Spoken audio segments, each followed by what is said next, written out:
안녕하십니까. 파이널샷 진행을 맡은 최우은 심리정입니다. 네, 오늘 우리 증시 양시장 모두나 현재 상승으로 반전되면서 거래가 되고 있습니다. 장중에는 하락으로 전환이 되기는 했지만요. 그럼에도 불구하고 외국인들 수급 계속해서 유입되고 있습니다. 오늘 코스피 안에서만 외국인 투자자들은 2천억 원 넘게 사들이고 있는 상황입니다. 네, 이렇게 외국인 투자자의 유입 그리고 수출세가 좀 단단하게 확인되는 섹터가 바로 화장품입니다. 어제 이어서 오늘도 특히나 대장주를 중심으로 강력한 흐름을 보이고 있어서 이 화장품 섹터 이제 앞으로 어떻게 흘러가게 될지 자세히 이야기 나눠보도록 하겠습니다. 네, 그리고 오늘 화장품도 참 좋지만요. 태양광도 좋습니다. 전체적인 시장 분위기 그리고 오늘 시장에서 강세 보이는 섹터 함께 살펴보고 가도록 하겠습니다. 일단 이번 주에 시장에서 가장 기다려온 두 가지 일정이 모두 다 마무리가 됐습니다. FMC 의사록이 간밤에 공개가 됐고요. 엔비디아도 역시나 마찬가지로 간밤 증시가 마감된 이후에 실적을 발표를 했습니다. 엔비디아 실적 굉장히 좋았습니다. 여러분들 오늘 하루 종일 들으셨겠지만 엔비디아 같은 경우에는 데이터 센터 쪽에서 아주 긍정적인 실적을 냈습니다. 그런데 엔비디아와 연결해서 한국 증시에 상장되어 있는 기업들 살펴보면요. 꼭 주가 상승으로 이어지지는 않는 것 같습니다. 한국 증시 분위기 때문일까요? 4월부터 5월까지 전체적인 시장의 이 수익률을 봤더니 홍콩 지수가 가장 크게 오른 것으로 확인되고 있습니다. 홍콩 같은 경우는 한 달간 약 8% 이상 올랐고 필라델피아 반도체 지수가 홍콩 증시가 올라간 만큼 올라왔습니다. 필라델피아 반도체 지수는 8.6% 이상 상승했고요. 보시다시피 S&P 500과 나스닥 지수는 5에서 7%가량의 상승 흐름을 보이기도 했습니다. 말 그대로 긍정적인 흐름을 이어온 건데 그렇다면 한국 증시는 어떨까요? 가장 밑단에 있습니다. 보시다시피 코스닥 지수는 한 달간 오히려 2.6% 이상 하락세를 보인 것으로 확인되고 있습니다. 특히나 개인 투자자들의 수익률을 봤더니 거의 대부분이 전체적으로 마이너스를 기록한 것으로 확인되고 있습니다. 인도 증시 같은 경우에야 지난해 워낙 사상 최고치를 계속해서 이어갔기 때문에 이번 5월엔 쉬어간다고 치더라도 코스닥 지수 계속해서 안 좋은 흐름 보여주고 있는 상황입니다. 그렇다면 전체 증시에서 우리는 어떠한 부분을 봐야 될까요? 이어서 다음 페이지 함께 만나보시죠. 그래도 우리 증시가 좋지 않더라도 외국인 투자자들의 수급이 계속해서 유입되는 것은 굉장히 긍정적입니다. 코스피 안에서 외국인 투자자들은 7개월 연속 순매수 흐름을 나타내고 있는 상황인데요. 그렇다면 외국인 투자자들은 우리 시장에서 어떠한 기업을 사들이고 있을까요? 일단 잘 살펴봤더니 미국과 중국 간의 갈등 안에서 수혜가 되는 섹터들 계속해서 사고 있습니다. 그 대표적인 게 바로 반도체이고요. 2차 전지도 역시나 마찬가지로 밑단에 있는 기업들은 계속해서 매수하고 있는 것으로 확인되고 있습니다. 그리고 무엇보다 오늘 시장 안에서 강세를 보이고 있는 쪽은 바로 태양광입니다. 태양광을 두고 미국과 중국 간의 갈등이 점차 격화되고 있는 상황인데요. 특히나 미국 같은 경우에는 6개월 후에 이제 대선을 치르게 됩니다. 트럼프 대통령 후보와 그리고 바이든 대통령은 현재 태양광을 앞두고 앞다퉈서 관세를 부과하겠다라는 의지를 현재 내세우고 있는 상황인데요. 이어서 다음 페이지 함께 만나보실까요? 이러한 분위기 때문인지 간밤 뉴욕 증시에서도 태양광 관련주들이 일제 급등 흐름을 보이기도 했습니다. 보시다시피 컨스텔레이션 에너지는 38% 이상의 급등 흐름을 보이기도 했고요. 넥스테라 에너지도 역시나 마찬가지로 25% 이상 상승 흐름을 보였습니다. S&P 500 지수가 3% 상승할 때 이렇게 관련 기업들이 이 두 자릿수의 상승 흐름을 보인 건데 오늘 한국 증시에서 흐름은 어떨지 함께 이어서 바로 만나보시죠. 네, 일단 가격적인 메리트가 있다라는 게 아주 긍정적인 것 같습니다. 미국은 중국의 태양광 부품 등 수입품 관세를 인상하겠다라고 지난 주말에 밝혔고요. 그렇기 때문에 이번 주 우리 증시에서 관련주들이 계속해서 움직이고 있는 겁니다. 무역 대표부 측에서는 8월 1일부터 제재안을 적용하겠다라고 발표를 했습니다. 이러한 부분들이 사실 계속해서 시장에 좀 부각이 되고 있는 건데 특히나 미국 측에서 중국의 태양광 패널에 관세를 부과한 것은 오바마 대통령 때부터였습니다. 중국의 점유율이 워낙 크기 때문인데요. 중국은 저가 물량 공세로 현재 태양광 시장을 장악하고 있는 상황입니다. 2022년을 기준으로 했을 때 폴리실리콘 전체 생산 능력의 80%를 중국 측에서는 장악을 하고 있습니다. 이뿐만이 아니라 태양광 패널 등 모든 부품들의 전체 중국의 점유율은 80%에 달하는 상황입니다. 그렇기 때문에 어제 하나솔루션 같은 경우에는 미국 측에서 중국의 태양광 쪽에 패널 쪽에 관세를 부과하겠다라는 이 뉴스가 나오면서 아무래도 중국이 가지고 있는 지금 이 태양광 패널들을 밀어내기를 할 것이다. 그렇다면은 한국에 있는 기업들이 설 자리가 없어질 것이다라는 우려감 때문에 관련 기업들이 급락 흐름을 보이기도 했습니다. 그런데 만약에 관세를 부과한 이후부터는 아무래도 미국 측에서는 관련된 또 패널들을 구매를 해야 하는 상황이기 때문에 오늘 시장에서 관련주들이 상승 흐름을 보이고 있습니다. HD 현대 이 에너지 솔루션 같은 경우에는 현재 구간에서도 상한가에 걸려 있는 상황이고요. 하나솔루션도 역시나 마찬가지로 지금 이 순간에도 18% 이상의 상승을 나타내고 있습니다. 대명에너지도 22% 그리고 S에너지는 15% 이상의 급등 흐름을 보이고 있는 상황인데 특히나 코로나 이 기간이 지나면서 태양광 기업들이 많이 파산을 했습니다. 살아남은 자들의 이제 전쟁이 시작된다라는 여러 가지 투자 커멘트 나오고 있는 상황인데요. 계속해서 태양광 쪽은 살펴보시는 게 중요해 보입니다. 그렇다면은 이어서 이 신유정 앵커는 오늘 시장에서 어떠한 이슈 보고 있는지 바로 만나보도록 하겠습니다. 네, 오늘 시장 안에서 태양광 이렇게 힘을 받고 있고 화장품 관련주 역시나 상승의 흐름 이어가고 있습니다. 사실 화장품 관련주가 연초에는 좀 약세의 흐름을 보였는데 최근에는 실적에 대한 기대감 그리고 수출에 대한 전망이 좀 강력하게 보여지면서 상승의 움직임이 시작되고 있었습니다. 이에 최근에 이 수출 지표가 발표가 되었는데 이 수출 지표가 이 지금 전분기 대비 전 통째 분기 대비 가장 좋은 실적을 내놓으면서 이 수출 전망이 상당히 긍정적인 것으로 공개가 되었는데요. 그래서 지금 이 시점에 각종 리포트들에서는 이 화장품에 대한 그 긍정적인 전망을 계속해서 내놓고 있습니다. 우선 미래에셋에서는 10년 만에 돌아온 K뷰티 모멘텀이다. 지금 이 시장이 점점 더 강력하게 좋아질 것이다 라는 이야기를 내놓았고요. 그리고 키움증권에서도 하반기 화장품 업종 강력한 호황을 맞을 것이다 라고 하면서 지금 이어가고 있는 상승세가 더 가시화될 것이다 라고 하는 전망을 내놓고 있는 상황입니다. 지금 발표된 수출 상황을 확인해 보면 1분기 이 전년 대비 20% 이상 상승한 모습이 확인이 됐습니다. 이러한 수출세에서 좀 두 가지 키워드를 잡아보면 바로 비중국과 수출일 텐데요. 이 수출이 정말 강력하게 늘고 있고 이제는 중국이 아닌 미국과 관련된 이 비중국 모멘텀이 정말 더 강력해지고 있는 상황인 겁니다. 이러한 수출 상황, 이 2분기, 3분기에는 어떻게 보여질까요? 이 전망을 좀 확인해 보도록 하겠습니다. 우선 사실 화장품 업계에서는 중국이 가장 큰 시장 중 하나로 꼽히곤 했습니다. 하지만 2023년부터 그 흐름이 좀 뒤바뀐 건데요. 이 중국 모멘텀이 점점 약해지면서 화장품 시장에 좀 우려감으로 작용을 해오곤 있었는데 2023년에는 처음으로 이 비중국 모멘텀이 중국 모멘텀을 뛰어넘은 시점이 확인이 됐습니다. 그리고 지금 올해에는 그 격차가 더 커지면서 더 비중국 모멘텀이 강력해지고 있는데 이제 올해는 68%까지 기여도가 확대될 것이다라는 전망이 나오고 있습니다. 지금 이러한 시장 안에서 이 글로벌 시장 내에 K뷰티의 입지는 정말 강력해지고 있습니다. 지금 우리나라가 전 세계에서 화장품을 가장 많이 수출하는 수출국 2위에 꼽힌다라고 합니다. 지금 이러한 성장세, 이러한 인기로 상당히 된다면 이 증권사들이 내놓은 리포트처럼 하반기에는 정말 강력한 호황을 맞지 않을까라는 예측이 되고 있는 상황입니다. 이러한 상승세, 과연 그 이유는 어떻게 될까요? 우선 우리 K뷰티, K화장품에는 트렌드와 품질이 좀 상당하다라는 이야기가 나오고 있습니다. 최근에 화장품 업계를 이끈 건 리들샷이다라고 해도 과언이 아닐 텐데 이렇게 리들샷을 만드는 최고의 ODM 회사가 다수 보유되어 있어서 이 화장품 품질을 높이는데 좀 중요한 역할을 하고 있다라는 이야기가 나오고 있습니다. 그리고 무엇보다 또 최근에 화장품 하면 다이소와 올리브영을 빼놓을 수가 없는데 이렇게 좀 예상치 못하게 새로운 트렌드가 치열한 내수 시장으로 작용을 하면서 카테고리 내 판매 경쟁이 품질을 올리는 데도 큰 역할을 하고 있다 하는 이야기 나오고 있습니다. 오프라인 시장이 좀 침체되고 있다 하고 이야기가 나오고 있음에도 불구하고 이 올리브영은 지금 현재 전국 400개 매장에서 700개 매장까지 늘릴 수 있다라는 예정이 나온 만큼 이러한 추세라면 화장품 내수 시장뿐만 아니라 품질이 더 올라가지 않을까라는 기대감 함께 오고 있습니다.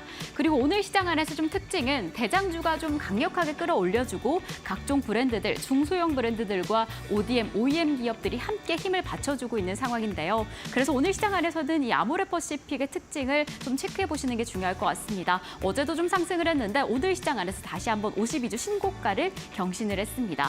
코스알엑스가 북미 등에서 글로벌 시장에서 좀 전반적인 인기를 끌고 있었는데 이제 6월부터 실적이 편입된다라는 이야기가 나오면서 그렇다면 2분기 이 실적과 영업이익이 크게 늘지 않을까라는 기대감도 함께 불어오고 있는 상황이고 일본 시장 안에서 특히나 이 KBT에 대한 인기가 정말 강력하다라고 합니다. 지금 이러한 상황 속에서 일본 내에서만 매출이 30% 이상 늘고 있는 상황이어서 이러한 추세가 이 아모레퍼시픽의 뭐 실적, 매출뿐만 아니라 K뷰티 브랜드 전반적으로 좀 주도해주지 않을까 오늘 시장 안에서도 계속 기대가 되고 있는 상황입니다.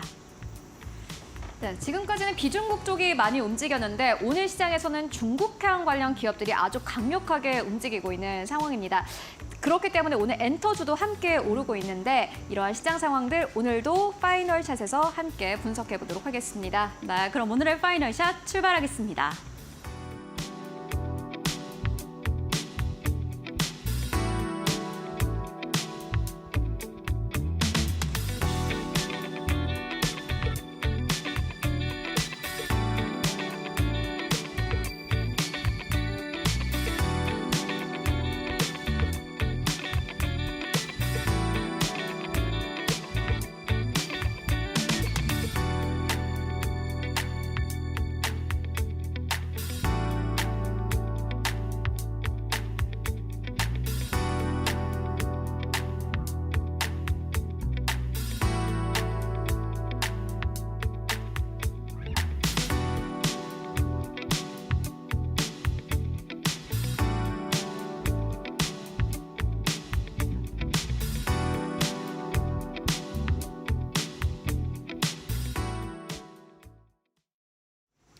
네, 오늘 시장 마감 전략 함께 세워보고 가도록 하겠습니다. 오늘은 바로자산운용의 윤정식 상무 연결되어 있습니다. 안녕하십니까? 네, 안녕하세요. 네, 상무님 드디어 이제 글로벌 빅 이벤트가 어느 정도 좀 마무리가 된 상황입니다. 엔비디아 실적 발표 그리고 FMC 의사록까지 공개가 됐는데 그런데 아직까지는 시장의 분위기를 잘 좀 감지를 못하겠거든요. 오늘 시장 분위기 어떻게 보시는지 궁금합니다. 네, 사실 그 빅 이벤트가 그야말로 소문난 잔치인데 뚜껑 열어보니까 사실 뭐 그렇게 별거 없었죠. 이 FOMC에서는 매파적이긴 했지만 시장 굉장히 많이 하락하진 않았습니다. FOMC는 뭐 연준위원들 뭐 모두 다 좀 신중한 발언들 많이 하고 있기 때문에 좀 굉장히 비둘기파적으로 발언을 다 같이 하기가 쉽지가 않죠. 이런 상황들이 있었고 엔비디아 실적은 잘 나올 줄 알았습니다. 어닝 서프라이즈를 기록을 했고 뭐 반도체 분위기 괜찮습니다만 뭐 그렇다고 또 굉장히 많이 올라가자니 이미 좀 많이 올라와 있죠. 이런 부분들이 있기 때문에 오늘 시장 사실은 뭐 장 초반에 아침엔 좀 하락하는 모습들 나오면서 조금은 우려했으나 반도체주가 주도해주는 이런 시장의 움직임, 외국인의 매수가 다시 늘어나는 모습 보여줬고요. 지금 뭐 코스피 시장 2,775억 원 외국인 순매수 들어와 있습니다. 외국인 순매수가 들어왔고 반도체 쪽으로 대부분 순매수 들어왔고요. 그러면서 상당히 좀 긍정적인 모습, 코스피 코스닥 다 강보합권에서 움직이고 있는 만큼 전체적으로 엔비디아 호실적은 영향을 잘 줬어요. 삼성전자와 SK 하이닉스가 1%대의 상승을 보여주고 있고요. FOMC 때문에 시장 살짝 쉬는 모습들 여전히 유지가 되고 있습니다. 방향성을 기대했었는데 방향성 아직도 안 나왔죠. 이럴 때에는 당분간 뭐 다시 또 모멘텀을 기다려야 될 것 같습니다. 여전히 좀 박스권 안에서 움직이는 2,700선 중심으로 해서 위아래로 한 50포인트 정도 이런 박스권 정도의 움직임 당분간 지속이 될 것 같고요.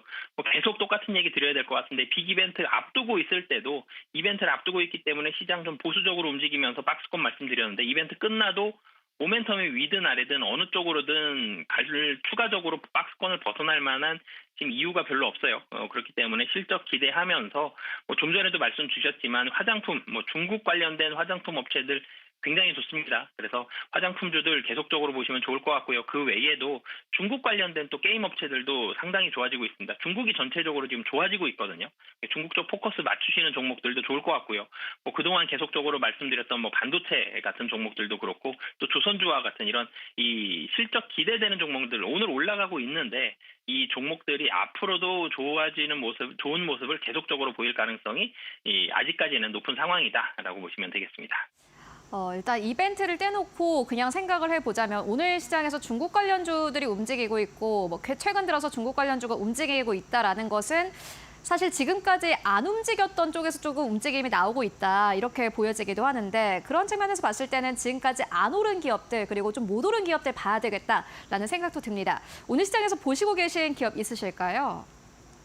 네, 좀 전에 말씀 주셨던 것들도 다 같이 포함이 되는 종목인데 여기 펄어비스 좀 말씀을 드리겠습니다. 펄어비스는 물론 최근엔 좀 올랐습니다만 여전히 주가가 바닥권에 가까운 그런 종목입니다. 좀 덜 오른 종목에도 포함이 되고요. 펄어비스의 주요 매출처, 이 검은 사막의 매출이 중국에 상당히 많이 집중이 되어 있죠. 향후에 출시될 붉은 사막도 중국의 포커스를 상당히 많이 맞춰져 있습니다. 이 기대하는 쪽은 중국이 살아나고 있기 때문에 중국 매출 늘어난다. 우려하는 쪽은 중국 매출 비중이 너무 높다라는 이런 의견들이 있는데 그만큼 중국에 대한 포커스를 좀 많이 맞춰져 있는 그런 상황입니다. 우선 영업이익 보면 1분기 영업이익 흑자 기록을 했습니다. 60억 정도의 적자가 컨센서스였는데 흑자가 나왔다는 점 굉장히 시사하는 바가 크고요. 그리고 이 8월 이 게임스컴부터는 그동안은 검은 사막이었는데 이 붉은 사막이 유저 대상으로 마케팅이 진행이 될 예정입니다. 실질적인 공개는 25년도 2분기 정도가 될 가능성이 높지만 게임주들은 이전에 유저 대상 공개되었을 때 반응 가지고 주가가 움직이는 경우도 많거든요. 검은 사막 잘 진행이 됐었습니다. 붉은 사막에 대한 기대감 큰 만큼 8월달 기대감이 큰 상황이고요. 그에 앞서서 주가가 움직이는 그런 상황이 될 가능성이 높습니다. 본격적인 실적은 25년도지만 주가는 그 기대감으로 선방향이 될 가능성이 상당히 좀 높다라는 점에 포커스를 맞춰서 관심 갖고 보시면 좋을 것 같습니다. 네, 상무님께서 게임주에 대한 의견 전해주신 건 아마 처음인 것 같은데 의견에 대해서 우리 시청자분들 좀 참고를 해보시면 좋을 것 같습니다. 오늘 말씀 고맙습니다. 네, 감사합니다. 네, 5월 23일 목요일 시장 오후 2시 16분 지나가고 있습니다. 오늘은 또 우리 시장 어떠한 수급적인 특징으로 움직이게 될지 지금 시장 지수부터 체크를 해보겠습니다. 오늘 우리 양시장 좀 하락하는 흐름을 보였는데 이렇게 모두 강보합 전환을 해줬습니다. 코스피 0.15% 상승하며 2727선 지나가고 있고요. 2720선이 붕괴되지 않을까라는 우려감이 있었는데 이렇게 다시 2727선, 2028선 지켜주고 있습니다. 코스닥 역시나 0.17% 상승하면서 847선 지나가고 있습니다. 자, 그렇다면 양시장의 수급 동향은 어떻게 보여지고 있을까요? 코스피부터 체크를 해보겠습니다. 지금 시각 기준으로 개인과 기관 투자자 동반 매도세 보이고 있습니다. 개인 투자자 오늘로써 2거래일째 덜어내고 있고요. 기관은 3거래일째 매물을 좀 출회하고 있는 모습 확인이 되고 있습니다. 외국인 투자자가 오늘은 이 오전장에서는 좀 매물을 출회하는 모습이었는데 이 오전장부터 매수세로 전환을 해주면서 2,776억 원의 매물을 담아내고 있습니다. 코스닥 시장도 체크를 해보겠습니다. 코스닥 시장의 지금 흐름은 외국인과 기관 투자자의 동반 매수세가 지수에 상방 압력을 가하고 있습니다. 각각 375억 원, 43억 원의 매물을 담아내고 있고요. 개인 투자자 홀로 덜어내고 있는 지금 시장의 상황입니다. 네, 이렇게 양시장에서 모두 외국인 투자자의 수급이 확인이 됩니다. 이러한 시장의 특징 어떻게 보고 계신지 수급 한마디 화면으로 먼저 만나보도록 하겠습니다.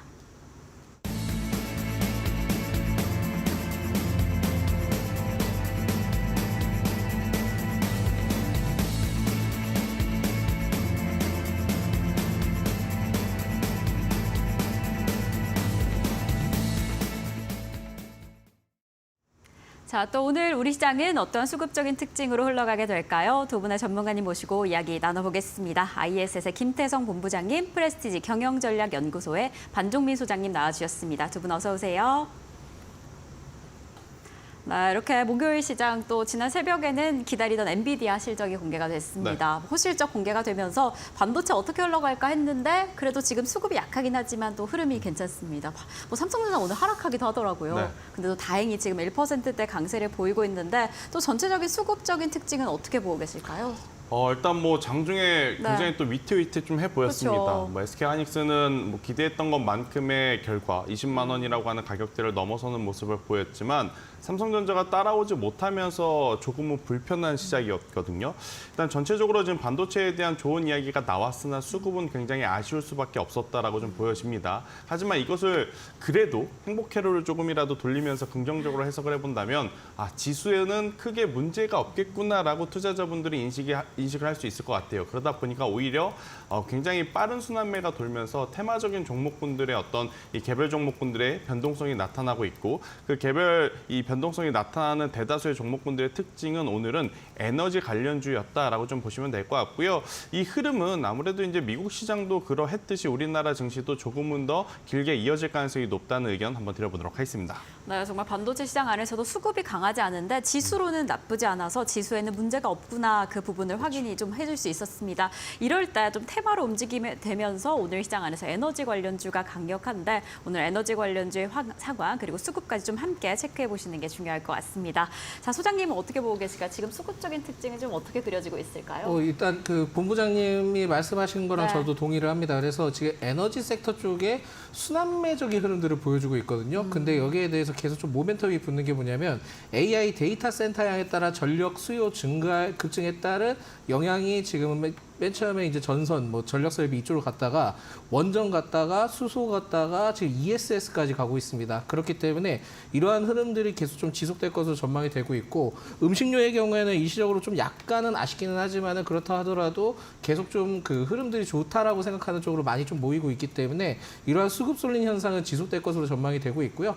특히 에너지의 경우에는 이슈가 계속될 겁니다. 그래서 여기서 좀 생각을 하셔야 될 게 뭐냐면 업종별로 순환매 섹터로 계속 좀 돈다고 생각을 하시고 접근을 하시면 좋지 않을까라는 말씀 드리겠고요. 지속 여부는 계속 좀 체크를 해야 됩니다. 그렇지만은 일단 좀 더 갈 것으로 보이는데 반도체에 대해서 굉장히 좀 아쉽습니다. 저는 좀 많이 아쉬운 부분들을 보여주고 있는데 거래 금액이 그렇게 많지는 않습니다, 지금. 그래서 저는 개인적으로 좀 생각을 해봤을 때 그 금투세 폐지와 관련된 이 내용이 지금 굉장히 좀 많은 그 억눌림을 보여주고 있는 것이 아닌가라고 좀 판단이 되고 있어서 이게 해결되지 않으면은 생각보다 쉽지는 않겠다라는 말씀드리겠습니다. 네, 정말 AI 센터 관련된 이슈, 이 전력 수요에 대한 이슈는 계속해서 이어지고 있습니다. 이렇게 순환배를 돌다가 오늘은 에너지에 좀 정착한 게 아닌가라는 생각이 드는데 오늘 시장 안에서 이런 관련된 이슈 가운데 수급적인 특징을 가지는 종목들은 어떻게 될지 잠시 후에 체크를 해보겠고요. 지금은 최윤 앵커와 함께 지금 수급적 특징을 보이는 종목들 먼저 만나보도록 하겠습니다. 네, 먼저 외국인 수급 만나보도록 하겠습니다. 오늘 외국인 투자자들은 코스피 안에서 2천억 원 넘게 담아가고 있습니다. 오늘 시장에서도 외국인들은 어제 이어서 오늘까지 SK 하이닉스 계속해서 사들이고 있는 것으로 확인되고 있습니다.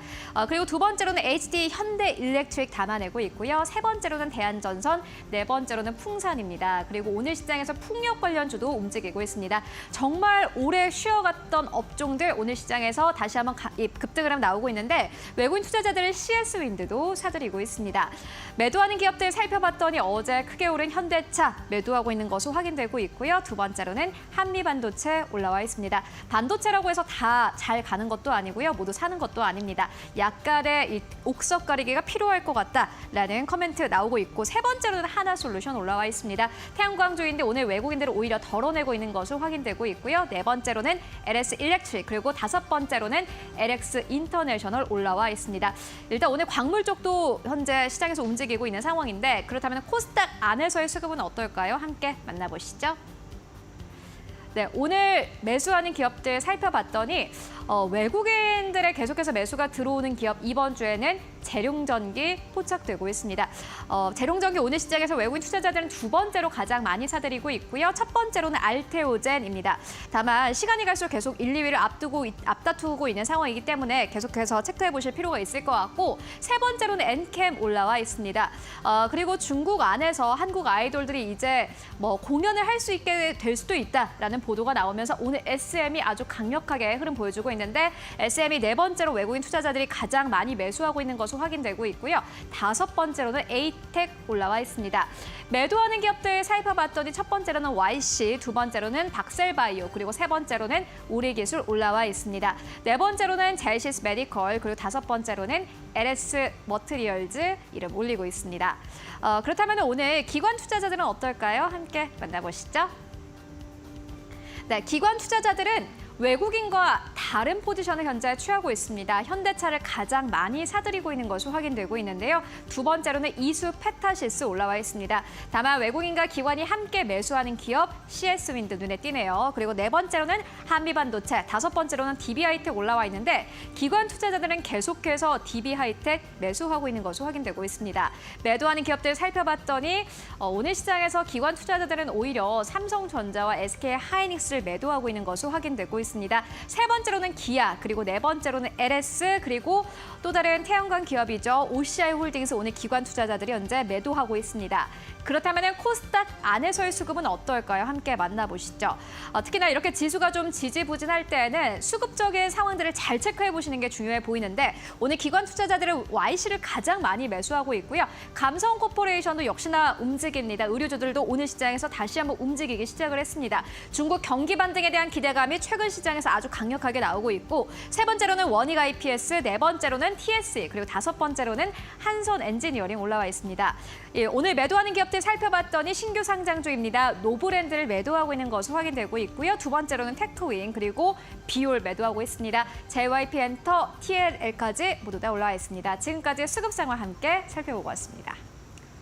자, 이렇게 외국인과 기관의 수급적 특징을 가지는 종목들을 확인을 해봤습니다. 그렇다면 전문가님들은 어떤 종목을 수급적 특징주로 보고 계실까요? 화면으로 바로 확인해 보도록 하겠습니다. 자, 김태성 본부장님께서는 SK 오션플랜트 그리고 덕산 하이메탈을 오늘의 특징주로 잡아주셨고요. 반종민 소장님께서는 우리기술과 빙그레를 오늘의 특징주로 가져와 주셨습니다. 자, 그럼 저희는 SK 오션플랜트부터 출발을 해볼까요? 역시나 또 재생에너지 관련주. 네. 오늘 힘이 정말 강력합니다. 사실 최근에 기관 투자자가 계속해서 유입이 되고 있었는데 그렇죠. 오늘은 외국인도 좀 힘을 네. 더하고 있네요. 어떻게 보고 계실까요? 일단 앞서 이제 우리가 수급 특징주 네. 화면을 봤었을 때 네. 외국인과 기관이 이제 동시에 매수를 하는 종목군들 중에 CS 그룹주가 좀 보였잖아요. 네. CS 베어링, 이제 CS 윈드.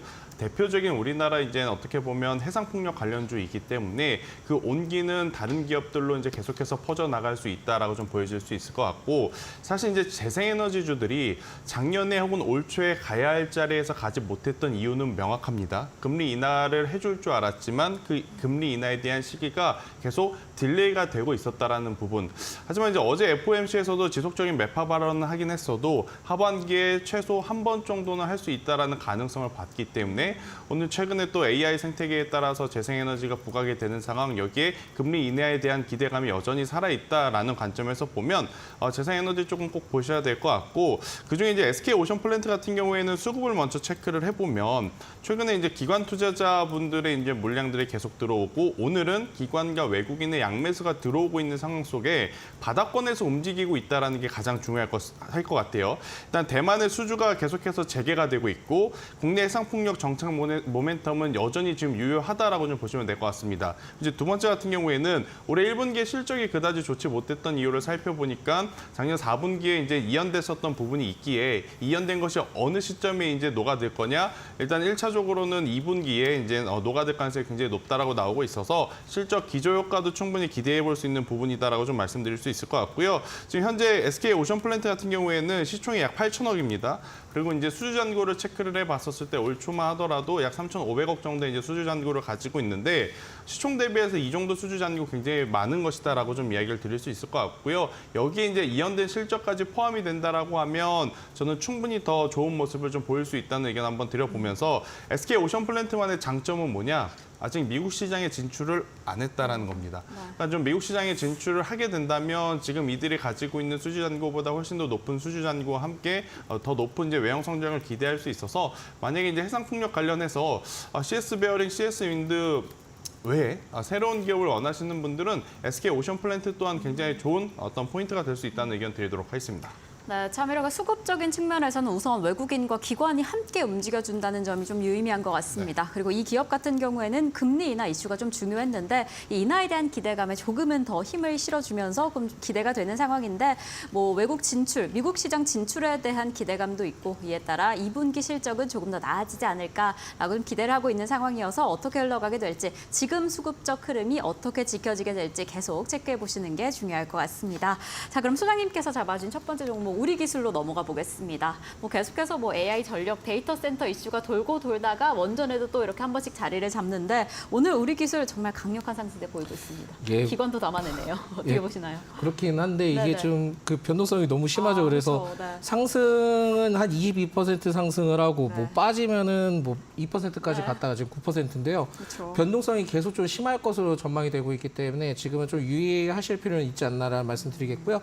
최근 들어서 이제 금일 그 외국인의 매도 포지션을 좀 취하고 있기는 하지만은 외국인과 기관의 매수 포지션을 계속 좀 진행을 하고 있었습니다. 그러면서 주가가 반영이 됐었는데 금일 좀 세게 올라갔다 보시면 될 것 같고 동사의 경우에는 원전 핵심 기술 계측 제어 설비 그러니까 MMIS라고 있는데 국산화에 성공했던 이력도 있고 이게 세계 네 번째 핵심 기술을 좀 보유를 했다라는 내용들이 있기 때문에 굉장히 좀 강하게 흘러가는 모습들을 보여주고 있다라고 보시면 될 것 같습니다.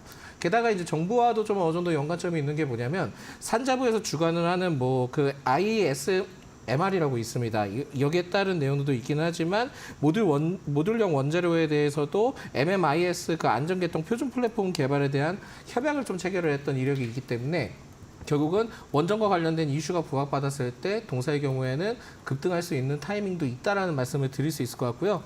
계속 좀 얘기가 나오는 게 11차 그 전기본에 대해서 얘기가 나오고 있는데 이게 지금 언제 발표될지 정확하게 모릅니다. 그래서 이번 달 말에 발표될 가능성이 있겠다라고 얘기를 하지만은 이게 또 미뤄질 수도 있다는 점을 좀 체크를 하셔야 될 것 같고요. 이게 지금 국회에 대해서 마지막 그 진행을 하는 게 아마 다음 주 28일일 겁니다. 그렇기 때문에 그때 얘기가 없다 하면은 6월로 넘어갈 가능성도 생각을 하셔야 되지 않을까. 그렇지만은 이달 말이라고 좀 얘기를 했기 때문에 기대감은 좀 상당히 있을 것 같고요. SMR 관련된 내용이 포함이 무조건 될 것으로 좀 판단이 되고 있다 보니까 여기에 따른 급등세도 나올 수 있다는 점을 체크를 해보시면 좋을 것 같습니다. 그래서 AI 데이터 센터 향에 따른 원전 이슈가 계속 좀 부각을 받고 있기 때문에 동사의 경우에는 추가 상승할 수 있는 그 여력은 좀 더 남아 있는데 여기서 개인적인 흐름들을 봤을 때는 전기본이 발표되기 전 때는 한 번 정도는 좀 전기본이 발표되고 난 다음에 차익 실현이 좀 나올 가능성이 높기 때문에 만약에 추가 상승하는 케이스를 보인다면은 그때는 조금씩 비중 축소의 전략도 필요하다라는 말씀드립니다. 네, 우리 기술이 아무래도 이 ISMR 관련해서 보유하고 있는 유일한 기술로 또 기술 수출의 가능성도 있다라고 합니다. 그래서 이 소형 원전 이슈와 함께 움직일 텐데 아무래도 변동성이 좀 강력한 종목인 만큼 좀 유의하시면서 접근하시는 게 중요할 것 같다라는 생각이 듭니다. 자, 그럼 저희는 본부장님의 두 번째 종목으로 넘어가 보겠습니다. 두 번째로 덕산 하이메탈 잡아주셨는데 이 종목은 수급적 특징 어떻게 보고 계실까요?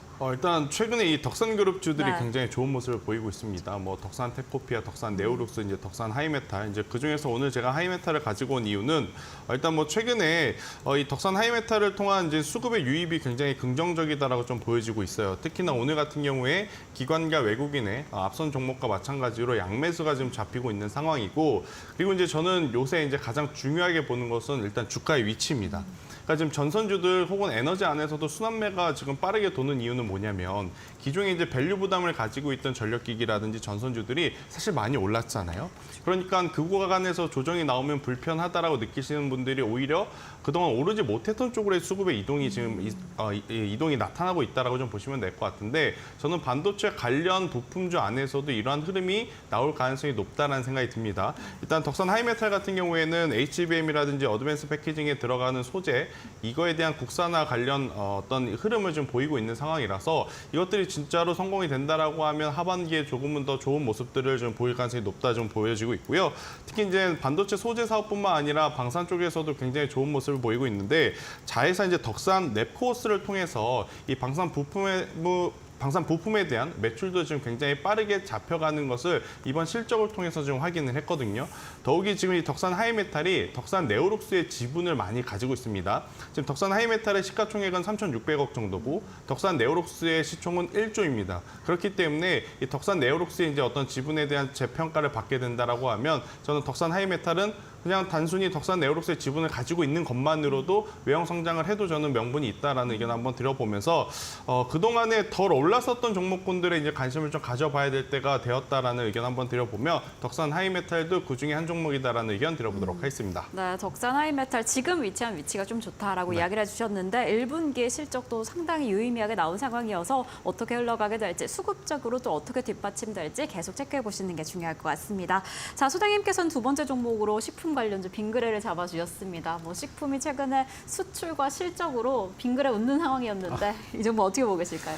일단 추가 상승할 수 있는 여력은 있기 때문에 네, 기존에 좀 더 보유하셨던 분들은 좀 더 가져가 보는데요.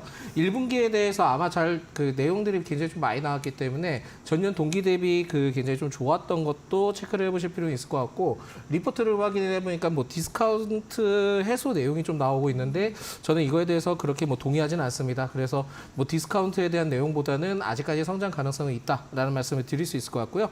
특히 이제 미국 법인에서 바나나 맛 우유, 그러니까 냉장 제품에 대해서도 카테고리를 확대하면서 성장하고 있다는 것이 포인트이기 때문에 결국 이 K푸드 쪽에 대해서 부각을 계속 받는다 하면은 주목도는 좀 상당히 될 것이다라는 판단을 할 수 있을 것 같고, 2분기 때 이제 본격적으로 좀 더워지는데 아이스크림 관련된 내용들이 좀 많이 나올 수 있습니다. 그래서 여름 테마주로서도 한 번 더 부각될 수 있는 시점이다 보니까 오히려 지금은 좀 더 들고 가보실 필요가 있지 않나라는 말씀드립니다.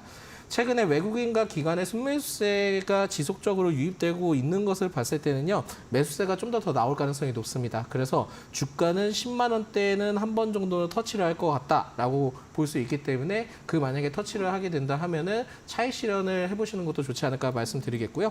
무리하게 신규 접근을 하진 않는 것은 좋다라는 말씀드리겠고, 개인적인 생각인데 이러한 음식료뿐만이 아니라 지금은 좀 김을 봐야 됐다라는 말씀을 추가적으로 드리겠습니다. 네, 우선 뭐 K푸드가 라면을 필두로 힘을 받기 시작했고 이제 냉장식품도 그 가능성을 좀 확인을 했습니다. 그리고 이제 여름이 돌아오면 이 아이스크림 계절적 수요도 좀 강력하게 이끌어지지 않을까라고 좀 생각이 드는데, 이제 김까지 뭐 검은 반도체다라고 불리는 김까지 체크해 보시면서 K푸드에 어떻게 상승하게 될지 그 흐름도 계속 체크해 보시는 게 중요할 것 같습니다. 자, 그럼 두 분과는 오늘 여기에서 인사드리겠습니다. 오늘도 감사드립니다.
네, 이슈 체크 시간으로 이어가 보도록 하겠습니다. 최근 시장의 좀 특징이라고 꼽아보자면은 지금까지 정말 오래 안 갔던 업종이라든지 종목들이 다시 한번 반등 흐름을 나타내고 있는 상황인데요.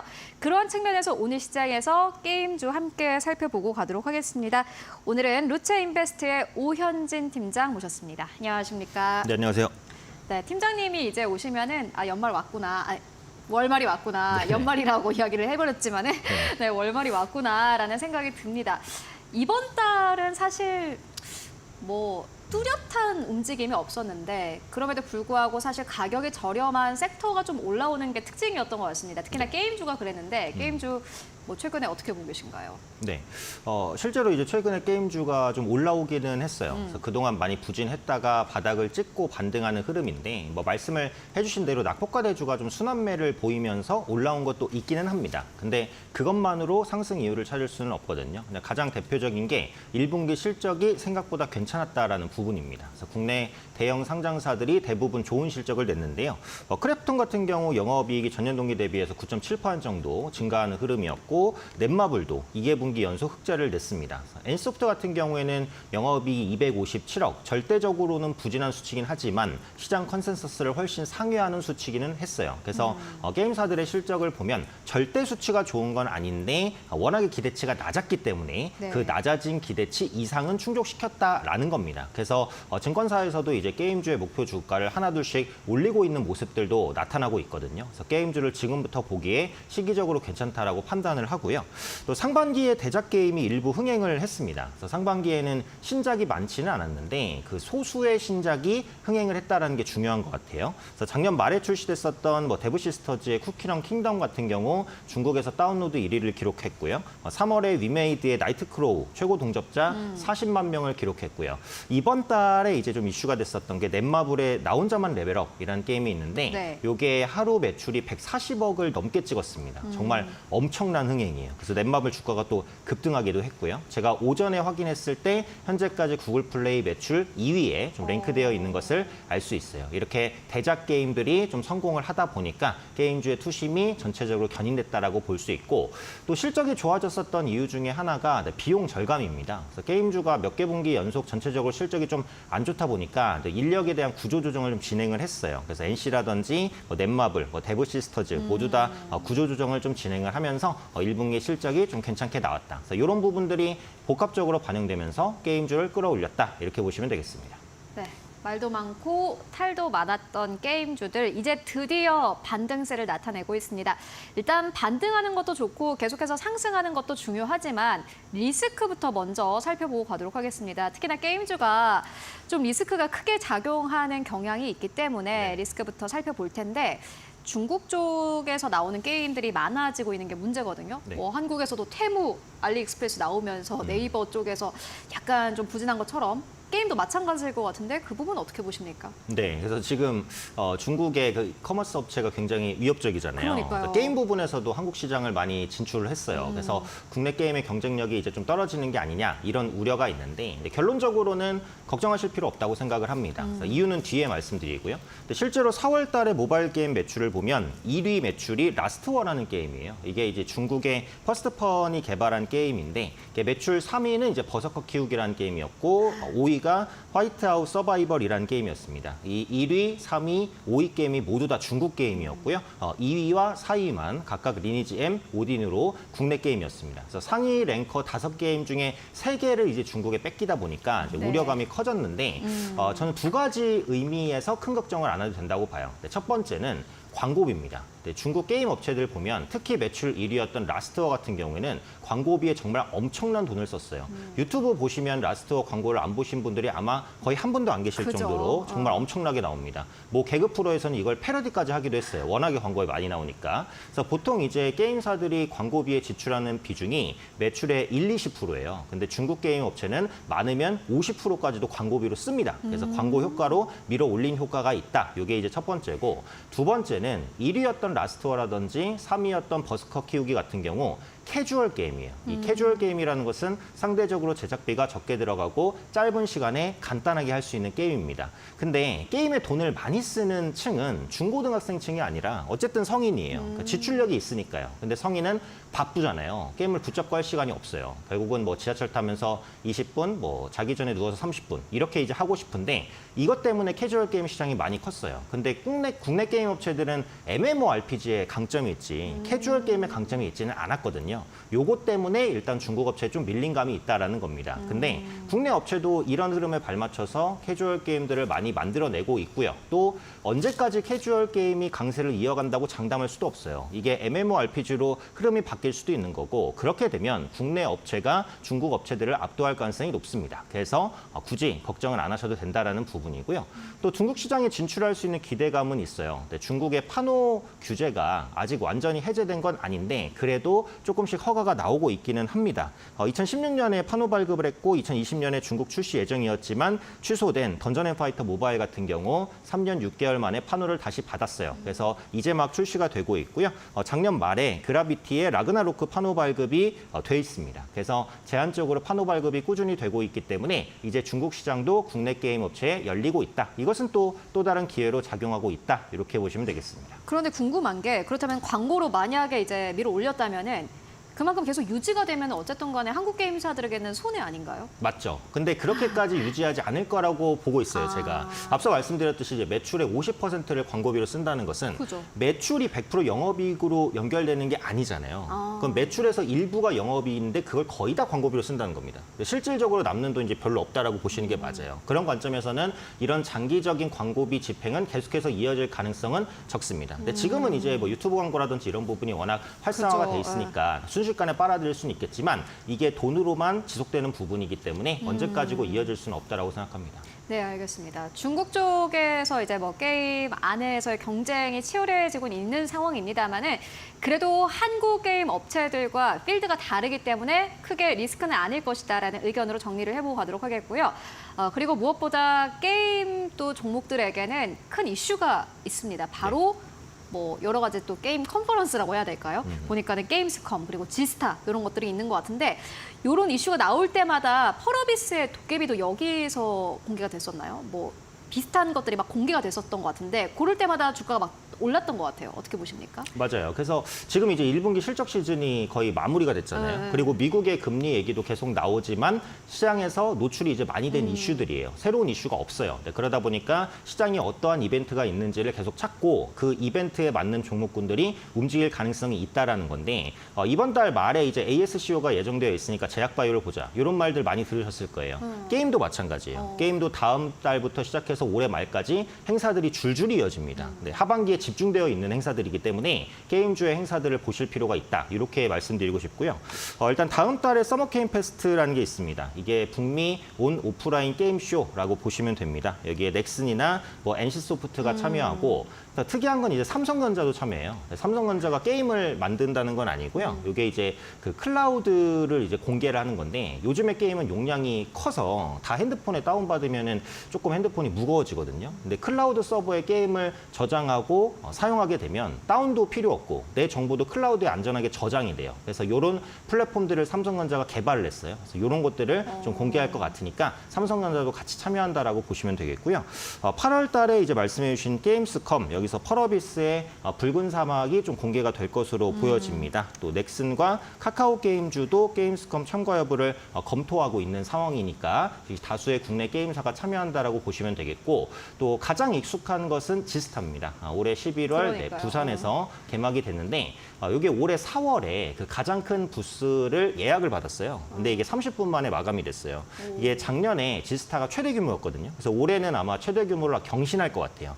지금 지스타가 아직 한참 남았잖아요. 네. 그래서 참가 기업 명단이 정확하게 리스트업되지는 않았지만 앞으로 이제 리스트업이 되겠죠. 그래서 다음 달부터 연말까지 행사가 이어지기 때문에 관련해서 신작이라든지 이런 참가하는 게임사들을 눈여겨보실 필요는 분명히 있을 것 같습니다. 신작 모멘텀도 있고 실적도 나쁘지 않고 여기에 더불어서 게임쇼까지 앞두고 있으니까 게임 섹터가 진짜 움직일 것 같다라는 생각이 드는데 그리고 무엇보다 이제 IPO 일정도 있지 않습니까? 네. 이게 IPO가 되면은 또 밑에 단에 있는 기업들이 함께 움직여주니까는 그것도 강력한 모멘텀이 될 것 같다라는 생각이 드네요. 그렇죠. 그래서 오늘 게임주를 말씀드리기로 한 이유 중에 또 중요한 이슈인 것 같아요. 네. 이렇게 대여 게임사가 상장하는 게 뭐 크래프톤이라든지 이런 기업들 이후에 좀 많이 공백이 있었는데 오랜만에 대형 게임사의 상장인데요. 네. 이 시프트업이라는 기업입니다. 그래서 다음 달에 기관 투자자 수요 예측을 진행할 것 같고 이 게임사가 운영하는 개발하는 게임이 그 모바일 게임 중에 승리의 여신 니케라는 게임인데 네. 이게 진짜 매출이 엄청나게 많이 나와요. 장기간 흥행하고 있는 게임이고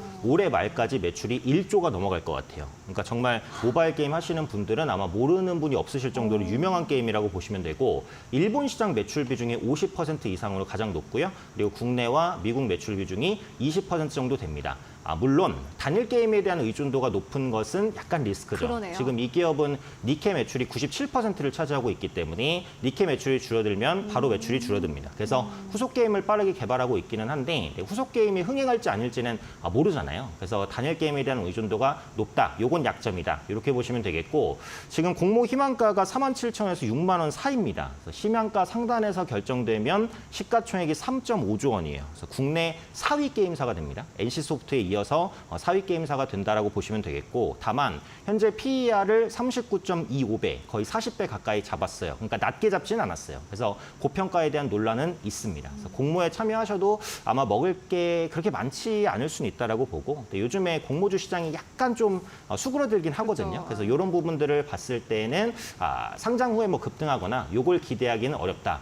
다만 이 기업이 상장 이후에 지금 시장이 예상하는 것처럼 3조에서 4조 정도의 시가총액을 평가받는다라고 한다면 PER 40배를 공식적으로 인정받은 거잖아요. 그러면 국내에 상장되어 있는 저평가 게임주들이 올라갈 가능성이 있다라고 그러네요. 봐요. 지금 상장되어 있는 저 PER 게임주들, W게임즈라든지 M게임 같은 경우 보시면 PER이 5배에서 7배. 정말 낮은 수준입니다.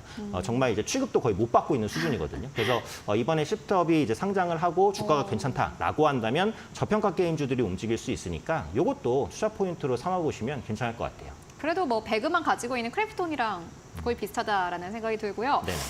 그렇다면은 이제 앞으로 게임주를 보시는 우리 시청자분들이 좀 어떤 투자 포인트를 가지고 투자에 임해야 되는지 그리고 어떤 기업이 좋을지 네네. 아마 궁금해하실 것 같은데 요즘 가장 인기 많은 기업은 넷마블이 아닐까 하고 네. 뭐 우리 팀장님께서 어떻게 보십니까? 네, 핵심이 이제 여기 다 들어가는 건데요. 네. 일단 기본적으로는 그 네. 게임주를 말씀드릴 때 항상 제가 강조드리는 게 IP예요. 이게 나 혼자만 레벨업이 흥행을 거둔 것도 IP가 너무 강력해요. IP가 제일 중요하죠. 그렇죠. 이 글로벌적으로 143억 뷰를 기록했다는 것은 정말 말로 표현할 수 없는 수치예요. 그죠. 그리고 넷마블이 이 게임에 공을 진짜 많이 들였습니다. 돈도 많이 썼고요. 실제로 제가 다운받아서 플레이를 해봐도 퀄리티가 엄청나다는 게 느껴져요. 그래서 흥행을 할 수밖에 없었다라고 보시면 되고 앞으로도 이 IP에 대한 강점은 계속 이어갈 수 있을 것 같아요. 결국은 IP를 가지고 있냐, 신규 IP를 확보할 수 있냐 이런 게임사가 당연히 높은 밸류에이션을 받을 수밖에 없다. 이렇게 보셔야 될 것 같고요. 또 웹툰이라든지 게임 그리고 드라마를 연계해서 컨텐츠를 개발하는 추세입니다. 그러니까 이게 무슨 말이냐면 예전에는 일단 IP가 흥행을 하면 그 IP를 기반으로 게임을 만들어요. 근데 IP가 흥행했다고 해서 내일 게임이 나오는 게 아니잖아요. 몇 년 걸립니다. 그죠. 그러면 그 IP의 인기가 이미 식었을 수도 있어요. 그런 것들을 방지하기 위해서 지금은 웹툰 업체, 그리고 게임 업체, 드라마 업체가 처음부터 IP를 공동으로 개발해요. 그래서 IP가 흥행을 하면 바로 게임이 나오고 바로 드라마가 나오고 바로 웹툰이 나올 수 있도록 이런 식으로 연계한단 말이죠. 실제로 기업들의 움직임을 보면 CJ ENM이 이제 플랫폼 기업 리디와 협업을 했고 또 초록뱀 미디어가 탑툰 웹툰 업체와 협업을 하고 있고요. 여기에 게임사들도 참여하려는 움직임이 있습니다. 그래서 웹툰 업체라든지 미디어 업체와 적극적인 협업을 처음부터 구축하는 게임사가 있다면 그 게임사는 분명히 시장에서 주목받을 수 있어요. 그래서 이런 관련된 이슈들을 꾸준하게 체크해 보시면 좋을 것 같고요. 또 중요한 건 그 해외입니다. 한국은 그 게임의 경쟁이 엄청 치열한 국가 중에 하나예요. 그죠. 그러다 보니까 뭐 중국이라든지 미국이라든지 이런 시장을 좀 눈을 돌릴 수밖에는 없으니까 중국이나 뭐 미국 1, 2위 게임 시장이거든요. 그래서 이런 곳에 좀 포커스를 두는 업체가 아무래도 좀 더 성장할 가능성이 높다라고 보고 또 요즘에 인도 시장도 엄청 뜹니다. 그래서 인도 게임 시장이 5년 내 10조 원 정도를 기록할 것으로 전망되고 있기 때문에 뭐 인도 시장이나 이렇게 남들이 좀 안 봤던 시장을 보는 업체들을 한번 주목해 보시면 좋을 것 같아요. 그럼 결론적으로 이제 그 관심 종목인데 네, 네, 가장 궁금해하시는 부분은 그 부분일 것 같아요. 네. 그래서 제가 요 모멘텀에 맞을 수 있는 종목으로 이제 2개를 말씀드릴 건데 첫 번째는 뭐 말씀해 주셨던 펄업 있습니다. 워낙에 또 유명한 기업이고요. 내년에 붉은 사막 출시가 된다는 게 가장 큰 모멘텀이에요. 이 이게 시기가 좋아요. 왜냐면 검은 사막이 지금 매출이 좀 정체돼 있어요. 꺾이는 건 아닌데 좀 멈춰 있어요. 그러다 보니까 신작 게임이 나오게 됐을 때 분명히 모멘텀이 있을 것 같고 이 붉은 사막은 MMORPG가 아니라 콘솔 게임입니다. 그러니까 국내는 이제 다른 사람이랑 경쟁하는 이런 게임이 인기가 많아요. 근데 콘솔 게임은 혼자 하는 겁니다. 그래서 혼자 뭐 헤쳐나가면서 커스터마이징, 뭐 꾸미고 싶은 것들을 꾸미고 이런 것들은 미국 시장이 커요. 이 말은 붉은 사막은 해외를 겨냥했다는 겁니다. 그래서 아까 제가 말씀드렸던 그런 모멘텀에 좀 부합하는 부분이 있기 때문에 충분히 관심 있게 보실 수 있을 것 같고 두 번째는 이제 W게임즈인데 이게 이제 저평가 기업이기도 하고요. 최근에 그 스웨덴의 아이게이밍 기업인 슈퍼네이션을 인수했어요. 이게 이제 카지노 관련된 업체인데 기존에 영위하고 있는 것도 카지노 게임이고 그래서 시너지가 분명히 납니다. 그래서 실적이 계속해서 개선되는 흐름들 나타날 것 같고 최근에 주주 환원도 좀 적극적으로 하겠다라고 밝힌 상황이기 때문에 충분히 관심 있게 보실 만한 모멘텀 충분하다라고 말씀드리겠습니다. 네, 펄어비스 그리고 W게임즈에 대한 투자 의견 함께 듣고 왔습니다. 지금까지 오현진 팀장과 함께했습니다. 오늘도 고맙습니다. 감사합니다.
시장이 움직이는 이슈, 시장을 움직이는 이슈 마켓 무버입니다. 최근에 ESS에 대한 이야기 많이 들어보셨을 텐데요. 이 국내 K배터리사에서도 힘을 가하고 있는 재생에너지 관련된 섹터입니다. 그리고 이 최근에 이 전력 부족, 전력 수요에 대한 이야기가 계속 나오면서 재생에너지 단에서도 좀 매력 있는 투자도로 보고 있는 상황인데요. 이 ESS는 스마트 그리드의 아주 중요한 주축입니다. 특히나 이렇게 신재생 에너지를 저장했다가 필요한 시간대에 사용할 수 있는 전력 에너지 구축단을 만들어 놓은 상황인데요. 이러한 전력막 시스템을 잘 구축해 놓은 상황 덕분에 이 재생에너지의 한계를 좀 잘 극복한다라고 합니다. 우선 필요할 때 쓸 수 있다. 이 부분에서 이 수요와 공급이 불일치되는 재생에너지 한계를 좀 극복한 상황이고요. 그리고 무엇보다 발전 설비를 과잉 투자하는 그 부분에서도 좀 효과적으로 방지하는 효과를 내고 있습니다. 그리고 이 돌발 정전에도 안정적인 전력을 공급 가능하다라는 점에서 좀 특징 있는 부분으로 꼽히고 있는데 최근에 배터리 가격이 하락함에 따라서 설치가 좀 큰 폭으로 늘어나고 있습니다. 그리고 이 ESS 자체의 기술이 잘 발전됨에 따라서 이 ESS 설치량이 정말 더 크게 늘어날 것이다. 전망이 상당히 긍정적으로 보여지고 있는 상황인데요. 지금 지난해의 신규 설치 규모는 45기가와트였습니다. 하지만 올해는 총 합쳐서 57기가와트까지 설치될 것이다 라고 전망이 되고 있고 이 누적 설치량을 살펴봤을 때 2030년 부근에는 500기가와트 그리고 총 지금 2022년에 44기가와트와 비교해서 정말 상당한 양으로 매년 성장할 것이다 라고 보여지고 있는 상황입니다. 이러한 전망 안에서 전 세계 ESS는 이미 좀 많이 발전된 상황입니다. 우선 일본에서는 지난 2011년에 이 정전이 일어난 이후에 원전 사용을 조금 피하고 있는 상황이었는데 이러면서 ESS에 대해서 적극적 지원을 좀 계속 이어왔습니다. 특히나 가정용 전력을 ESS로 많이 좀 대처하려는 움직임을 보여왔는데요. 이 덕분에 덕분에 이 가정용에서 전력 불안감에 그 불안감을 좀 잠재우는 요인으로 ESS를 많이 사용하고 있었습니다. 그리고 미국은 역시나 뭐 주거용뿐만 아니라 대형 ESS 사업을 활발하게 진행하는 중이었고요. 우리나라 역시나 2021년부터 이 전 세계 점유율의 30%를 목표로 좀 힘차게 달려가 보겠다라는 의지로 움직임을 보이고 있었는데 지난 16일에 산업부에서도 다시 한번 이 ESS에 대한 의지를 좀 밝혔습니다. 특히나 태양광과 ESS를 연계하는 그 부분을 지원하겠다라고 밝히면서 이 잉여 전력을 저장하고 판매하는 사업 모델을 조금 더 공고히 구축해서 이 분야를 더 발전시키겠다라는 의지를 좀 밝히기도 했습니다. 지금 이렇게 배터리 값이 하락하고 있는 상황 속에서 이 ESS의 추세가 활발하게 이어지고 있는 가운데서 또 어떤 종목을 조금 더 집중해 보면 좋을까요? ESS 관련주를 좀 체크해 보도록 하겠습니다. ESS가 처음 움직이기 시작했을 때 단연 좀 먼저 반응을 했던 종목이 바로 SK 이터넉스입니다. 그리고 LG 에너지 솔루션 역시나 SK 이노베이션, 사바콘덴서, 비다텍, 그리고 PNT, 서진 시스템까지 좀 상승하는 흐름을 보였는데 지금 특히나 AI 데이터 센터에서 이 전력 수요를 많이 필요로 하게 된다라고 한다면 그 AI 데이터 센터에 대한 전망과 함께 ESS가 움직이지 않을까라고 보여지고 있습니다. 그래서 이 시장, 오늘 우리 시장 안에서도 어떻게 움직이게 될지 계속 체크해 보시는 게 중요할 것 같습니다. 네, 오늘 시장에서 움직이고 있는 기업과 섹터 함께 살펴보고 가도록 하겠습니다. 오늘은 주식회사 플래처의 김덕호 대표 그리고 이지스탁의 이지은 대표 오셨습니다. 안녕하십니까? 안녕하세요. 네, 오늘 두 분과 함께 또 시장에 대한 이야기 함께 나눠보도록 하겠습니다. 먼저 가장 첫 번째로는 김덕호 대표님께서 가지고 오신 오늘 마켓 무버 기업입니다. 노브랜드인데 신규 상장주입니다. 이 기업 어떻게 보실까요? 지금 살까요? 저는 일단 뭐 노브랜드도 그렇고 지금 이제 우리나라 IPO주들 제가 계속 이제 진단을 좀 도와드리긴 했습니다만은 네. 지금 시점에서는 좀 매도를 하셔야 되는 기업 중 하나가 아닐까라고 그래요? 생각을 하고 네. 있습니다. 왜냐하면 일단 이 노브랜드 우리에게 이 친숙한 노브랜드는 아무래도 이마트에 있는 뭐 PB 노브랜드로 좀 기억하시는 분이 많으실 것 같은데 지금 오늘 상장한 이 노브랜드는 의류 업체입니다. 그래서 이 부분을 좀 참고하시면 좋을 것 같고요. 제가 이 의류 업종 같은 경우에는 사실 오히려 지금 뭐 섹터로 봤을 때는 좀 추가적인 매수를 해야 되는 오히려 이제 여행과 그리고 이제 외출 쪽이 좀 더 강화가 되는 기핑이 있기 때문에 의류 쪽 특히나 이제 해외 수출을 강력하게 하고 있는 기업들이라면은 좀 더 매수를 해야 된다 얘기를 드리는데 이 네. 노브랜드 같은 경우는 제가 좀 매도를 하시는 게 어떨까라고 이유가요? 얘기 드리는가요? 일단 이제 제가 늘 계속 강조 드렸습니다만 이 종목에 대해서 어떤 이제 공모를 진행을 했을 때 그럼 이 종목을 가지고 내가 흔히 말하는 치킨 하나 얻어 먹겠다라는 생각으로 오시는 분이 맞느냐 아니면은 그래도 내가 이 업종에 대해서의 장기 성장성을 가지고 이 기업에 대한 평가를 좀 더 기다려 보겠다 하는 비중이 맞느냐를 보셔야 되는데 이게 이제 어떻게 보면은 의무보유 하격 비율입니다. 근데 지금 이제 이 의무보유 하격 비율이 이 노브랜드 같은 경우는 4.51%죠. 그래서 사실 가장 최근에 이 보유 비율이 높았던 종목이라고 한다면은 저는 현대마린솔루션 상황을 좀 보시면은 이거 좀 매물이 나올 가능성이 어느 정도는 있겠구나라고 보실 수 있습니다. 현대마린솔루션 같은 경우에는 의무보유 비율이 이제 45%입니다. 그러니까 이거 받아놓고 내가 안 팔 거야. 왜 이제 조선주들 이제 다 잘 될 거야. 이 부분들이 이제 아무래도 좀 업종의 현황을 많은 이제 기관이라든가 아니면은 이제 실제로 청약을 했던 분들이 조금 전망을 높게 하고 있다라는 건데 만약에 그러면 우리가 이 노브랜드를 비롯해서 이제 이 업종 자체를 긍정적으로 본다라고 하면은 지금 그동안에 먼저 상장이 되어 있었기 때문에 조정을 많이 받았던 종목들에서 순환매가 될 가능성이 크다라고 저는 보고 있습니다. 그래서 물론 이것이 이제 의무보유 비율만 본다라고 해서 무조건적으로 주가의 향방을 뭐 확답을 하기는 좀 어렵겠습니다만 그렇죠. 네. 이전에 제가 한번 진단드렸던 뭐 블루엠텍이라든가 아니면 뭐 D&D 파마텍이라든가 이런 많은 기업들이 사실 이제 공모 주가를 향해서 그러니까 우리가 상장 이후 주가보다도 좀 많이 이탈을 하고 있습니다. 그래서 지금 아무래도 이 IPO 시장에서는 자금 순환이 좀 빨라지고 있고 특히나 또 많은 분들이 이제 좀 단기적으로 경쟁이 몰렸을 때는 이때는 좀 매물들이 많이 나온다는 점 참고를 하시면 좋을 것 같습니다. 그래서 일단 노브랜드 자체는 갖고 있는 강점이 많습니다. 그러니까 노브랜드 자체로서도 또 자체 PB를 또 갖고 있기 때문에 이제 해외 수출까지도 탄탄하게 만들 수 있는 기대가 있고요. 이 기업이 지금 이제 공시 자료를 좀 보신 분들은 아시겠습니다만은 내수보다는 외수, 그러니까 즉 우리가 수출 비중이 90%가 넘습니다. 그러면 지금 우리가 이제 팬데믹 공포를 벗어난 지 지금 이제 1년이 넘어서 2년 차가 되고 있는 상황인데 여기에 더불어서 지금 해외 유럽 쪽에도 수출을 하고 있는 것으로 확인되고 있습니다. 특히나 이제 니트나 아니면 이제 울, 그러니까 우리가 이제 면유로 되어 있는 이런 의류복들을 좀 많이 수출을 하기 때문에 저는 조금 지금 시점에서는 아무래도 보유자들의 영역, 즉 우리가 좀 수익화를 하기 굉장히 좋은 시점이지 않을까라고 보고 있고요. 오히려 이런 의류 쪽을 좀 보신다라고 하면은 뭐 한세실업 같이, 그러니까 우리가 해외 이제 직영 공장들도 운영을 하고 있고 또 수출 비중이 좀 탄탄한 이런 기업들을 좀 보신다라면은 저는 의료 섹터 자체는 조금 더 긍정적이다라고 이야기를 드리겠습니다. 아주 상반된 의견 주셨습니다. 전체적인 의료 섹터를 봤을 때는 괜찮지만은 노브랜드와 같은 신규 IPO 기업들은 지금은 사실 신규 진입은 약간 불안하다라는 의견으로 정리를 해보고 가도록 하겠고요. 이어서 두 번째는 또 이지은 대표님께서 가지고 오신 업종입니다. 음식료 업종을 가지고 오셨는데 이 기업을 아직도 긍정적으로 보시는 거겠죠? 네, 일단은 불이 네. 꺼지지 않고 있다라고 좀 생각이 드는데 지금 전체적으로 화장품도 그렇고 음식료 업종도 그렇고 특히 수출이 굉장히 호조세다라는 이야기가 시장에서는 좀 각광을 받고 있고요. 이제 엔비디아 실적 발표 이후에 지금 반도체 종목들이 예상 외로 물론 반도체가 이제 끝났다, 엔비디아 좋게 나왔는데도 불구하고 못 가기 때문에 안 좋다라고 말씀드리는 건 아니지만 여전히 실적 관련돼서 뒷받침을 받았던 종목들의 추세가 쉽게 꺾이지 않았다라는 기조를 좀 확인할 수가 있고요. 특히 화장품 같은 경우에도 어저께 눌렸던 종목들 오늘 다시 한번 빨간불 켜내주고 있고 음식료는 오히려 오늘 좀 쉬어가는 모습이 나와주고 있는데 좀 계속 봐야 되지 않나라는 의견을 드리고 싶습니다. 일단 K푸드의 인기가 우리나라뿐만 아니라 해외에서 점차적으로 더욱더 확장이 되는 국면에 있다라고 보시면 될 것 같고요.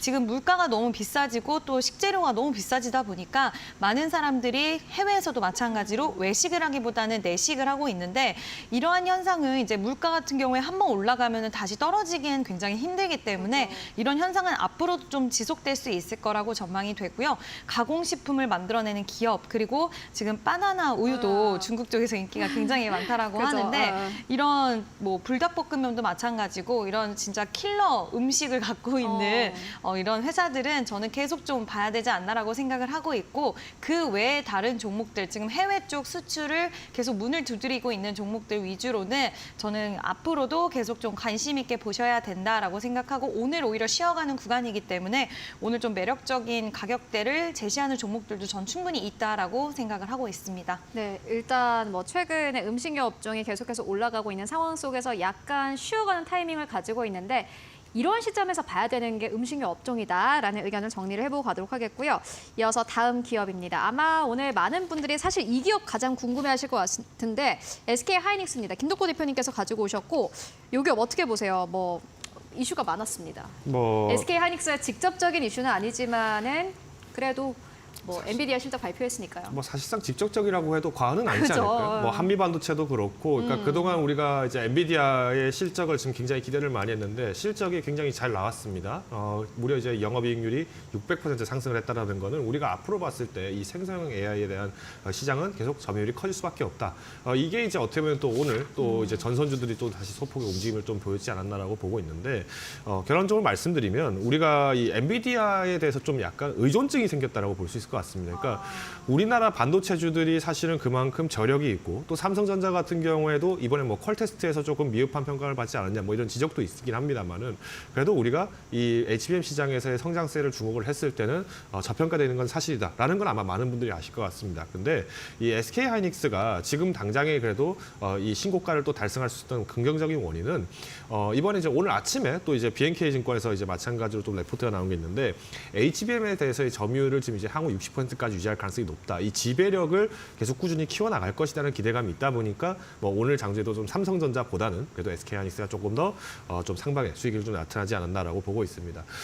일단 지금 이번 1분기까지는 그래도 양호한 실적이 나왔는데요. 2분기에 이제 좀 전망 컨센서스 좀 또 줄어들지 여부는 좀 한 번 더 확인을 해봐야 될 것 같습니다. 왜냐하면 아마존 웹 서비스가 이번에 이제 그 아마존 웹 서비스가 이번에 H100 반도체를 이제 기존에 주문했던 양을 취소를 하고 오히려 올해 12월에 나오게 되는 이 블랙웰 반도체를 좀 더 주목을 하겠다라고 얘기가 나왔었죠. 근데 그게 사실 가장 문제 아닙니까? 왜냐하면은 새로운 칩이 나오는데 이제 이전 칩을 사용할 필요가 없으니까 그 사이에 있는 그 텀이 사실은 어떻게 보면 엔비디아 그리고 전체적으로 봤을 때는 HBM, 반도체 전부 다 문제일 것 같은데 악재긴 악재거든요.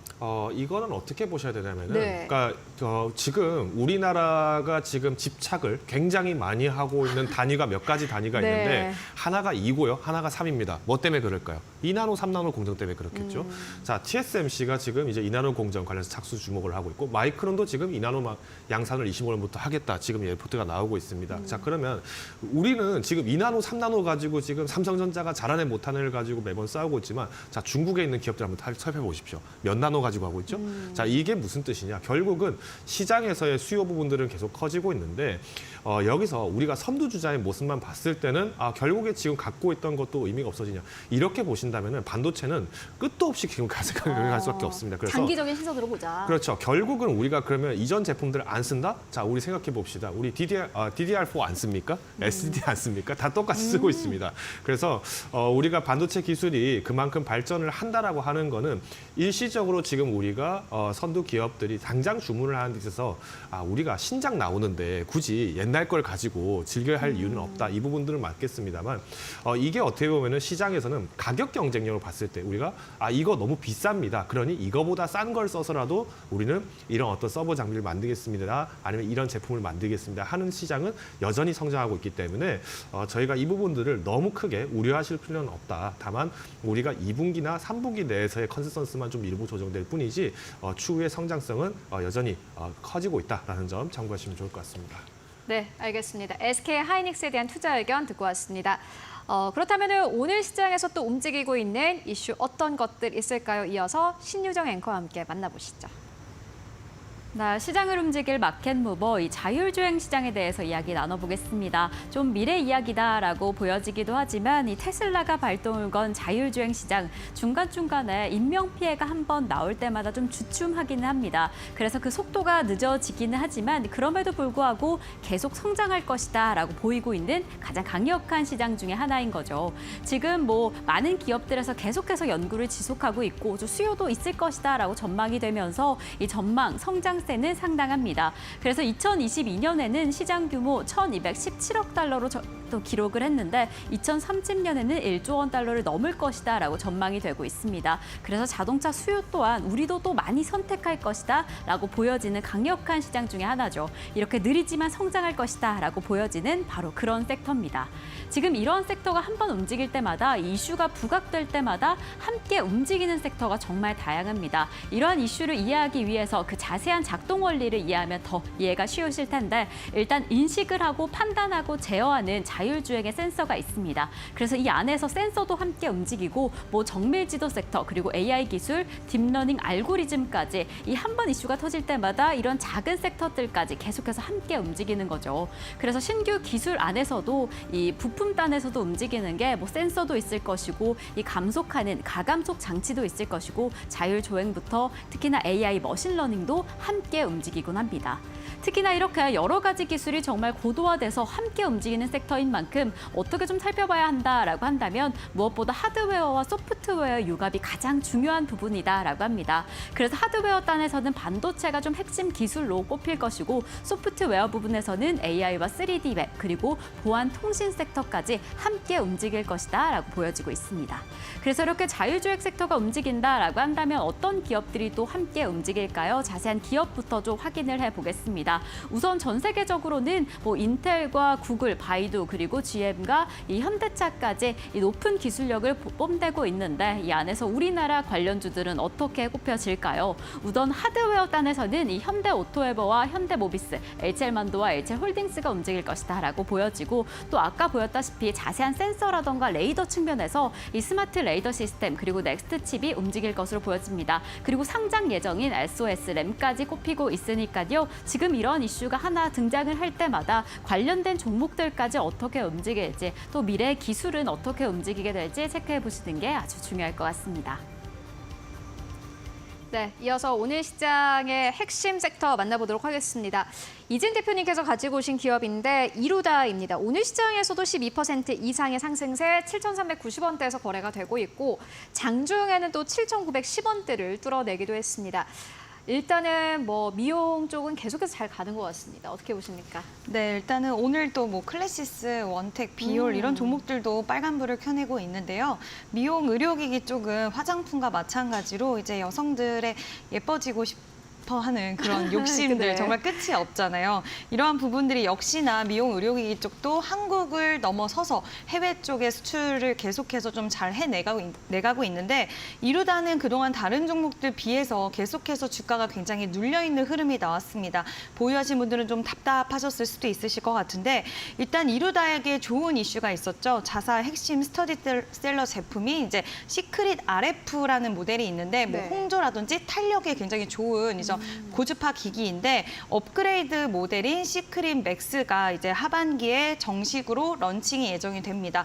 지금 다양한 뭐 영업 활동을 펼치고 있고 지금 이번에 또 좋게 된 게 미국에서 품목 허가를 받았습니다. 이제 미국 시장에 대한 진출 모멘텀도 좀 장착을 했기 때문에 이러한 부분들이 시장에서는 부각도가 좀 높게 받았다라고 할 수가 있을 것 같고요. 또 주가가 그동안 계속해서 다른 종목들 대비해서 못 갔기 때문에 오히려 이번에 거래량이 좋은 소식을 좀 나오면서 동반하면서 강한 상승세가 이어졌다라고 보는데 저는 추가적인 상승은 충분히 가능할 수 있다라고 생각을 하고 있고요. 2003년도 6월 달에 이제 클래시스와의 이제 뭐 인수전 이런 부분들 때문에 오히려 그 이후에 기대감이 많았어요. 클래시스의 이런 글로벌 뭐 영업력이라든지 이런 것들에 대한 좀 도움을 받을 수 있지 않을까라는 기대심이 있었는데 그거와 다르게 주가는 좀 반대로 갔던 경향이 있습니다. 하지만 이번에 품목 허가를 발판으로 삼아서 추후 더 많은 나라들에게 글로벌에 대한 영업망 확장이 저는 가능해질 수 있다라고 생각을 하고 있고요. 이런 시너지 효과를 통한 또 추가적인 좋은 소식들을 한번 기대를 해봐도 좋지 않을까라는 의견 드리고 싶습니다. 네, 사실 미용 기기를 많이 팔면 팔수록 매출이 늘어나고 영업이익단이 늘어나는 건데 이루다 같은 경우에는 거기에 이제 근접해 있는 종목이다라고 해석을 해볼 수 있을 것 같고요. 이어서 5번째 기업 바로 만나보도록 하겠습니다. 김덕호 대표님께서 가지고 오신 한화솔루션입니다. 오늘 시장에서 역시나 마찬가지로 12% 이상의 급등세. 이 기업은 어떻게 좀 분석을 하고 계십니까? 일단 지금 태양광 관련 오늘 이제 좀 상승 탄력이 좀 있었다라고 좀 요약을 할 수는 있을 것 같은데 이것도 사실은 좀 명확하게 이 태양광 전반적으로 다 올랐느냐라고 보기보다는 일단 일부 종목들 중심으로 좀 상승을 했기 때문에 이거는 좀 제한적으로 좀 보셔야 되지 않을까라고 보고 있습니다. 우리가 이제 보통 이 태양광 쪽이 이제 그동안에는 사실 뭐 중국에 이제 저가 제품들이 굉장히 많이 들어오다 보니까 국내에 있는 많은 대기업들도 이제 해외 수출 쪽에서 모멘텀을 좀 잡을 수밖에 없었습니다. 우리나라에도 지금 사실은 뭐 내수 수출보다는 해외 수출을 많이 잡는 원인도 우리나라에 지금 중국제 태양광 패널들이 굉장히 많이 들어오다 보니까 이 시설 처리 문제가 또 작년, 재작년에도 부각이 많이 됐었죠. 더불어서 지금 뭐 강원도에도 지금 멀쩡한 마을의 초지에다가 지금 우리나라 부동산 기업이 들어가서 태양광 패널을 설치한다더라. 이것도 알고 보니까 중국 자본과 미국 자본이 들어와서 국내에 지금 전기 요금 올리겠다. 이런 식으로 지금 접근하는 투자 기업들이 굉장히 많아졌다는 거죠. 자, 그러면 우리가 이 태양광 섹터를 정말 발전, 그러니까 전력을 생산하는 입장에서 봤을 때 그러면 우리가 이 패널이 판매가 된다는 것은 이만큼 이제 전력 수요가 늘어나는 것은 당연한 사실일 겁니다. 근데 지금 미국에서 이 태양광 패널이 너무 지금 중국제에서 싸게 들어오니까 이거 제재해야 된다, 제재한다, 뭐 관세 부과하겠다. 이 내용은 뭐 올해뿐만 아니라 작년도부터 이제 계속 슬슬 얘기가 나왔던 거고 실제로 2월에도 마찬가지로 이 얘기가 이미 나왔습니다.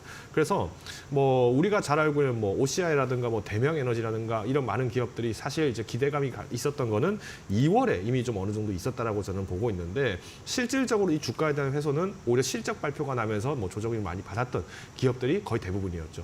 대표적인 게 저는 어떻게 보면 하나솔루션이라고 보고 있습니다. 근데 저는 좀 이 하나솔루션이 좀 주가가 너무 드라마틱하다. 특히나 지난 21일 날 급락을 하고 나서 이제 지금 반등을 한 게 딱 이전 정도 수준의 수익률만큼 복귀를 했다는 게 좀 의심스럽다고 보고 있는데 일단 21일 날에 이제 11% 정도 급락이 나왔는데 이때 당시에 뭐 어떠한 공시도 없었고 어떠한 언론 보도도 당일날 나온 게 없었습니다. 근데 이제 이후에 한 이틀인가요?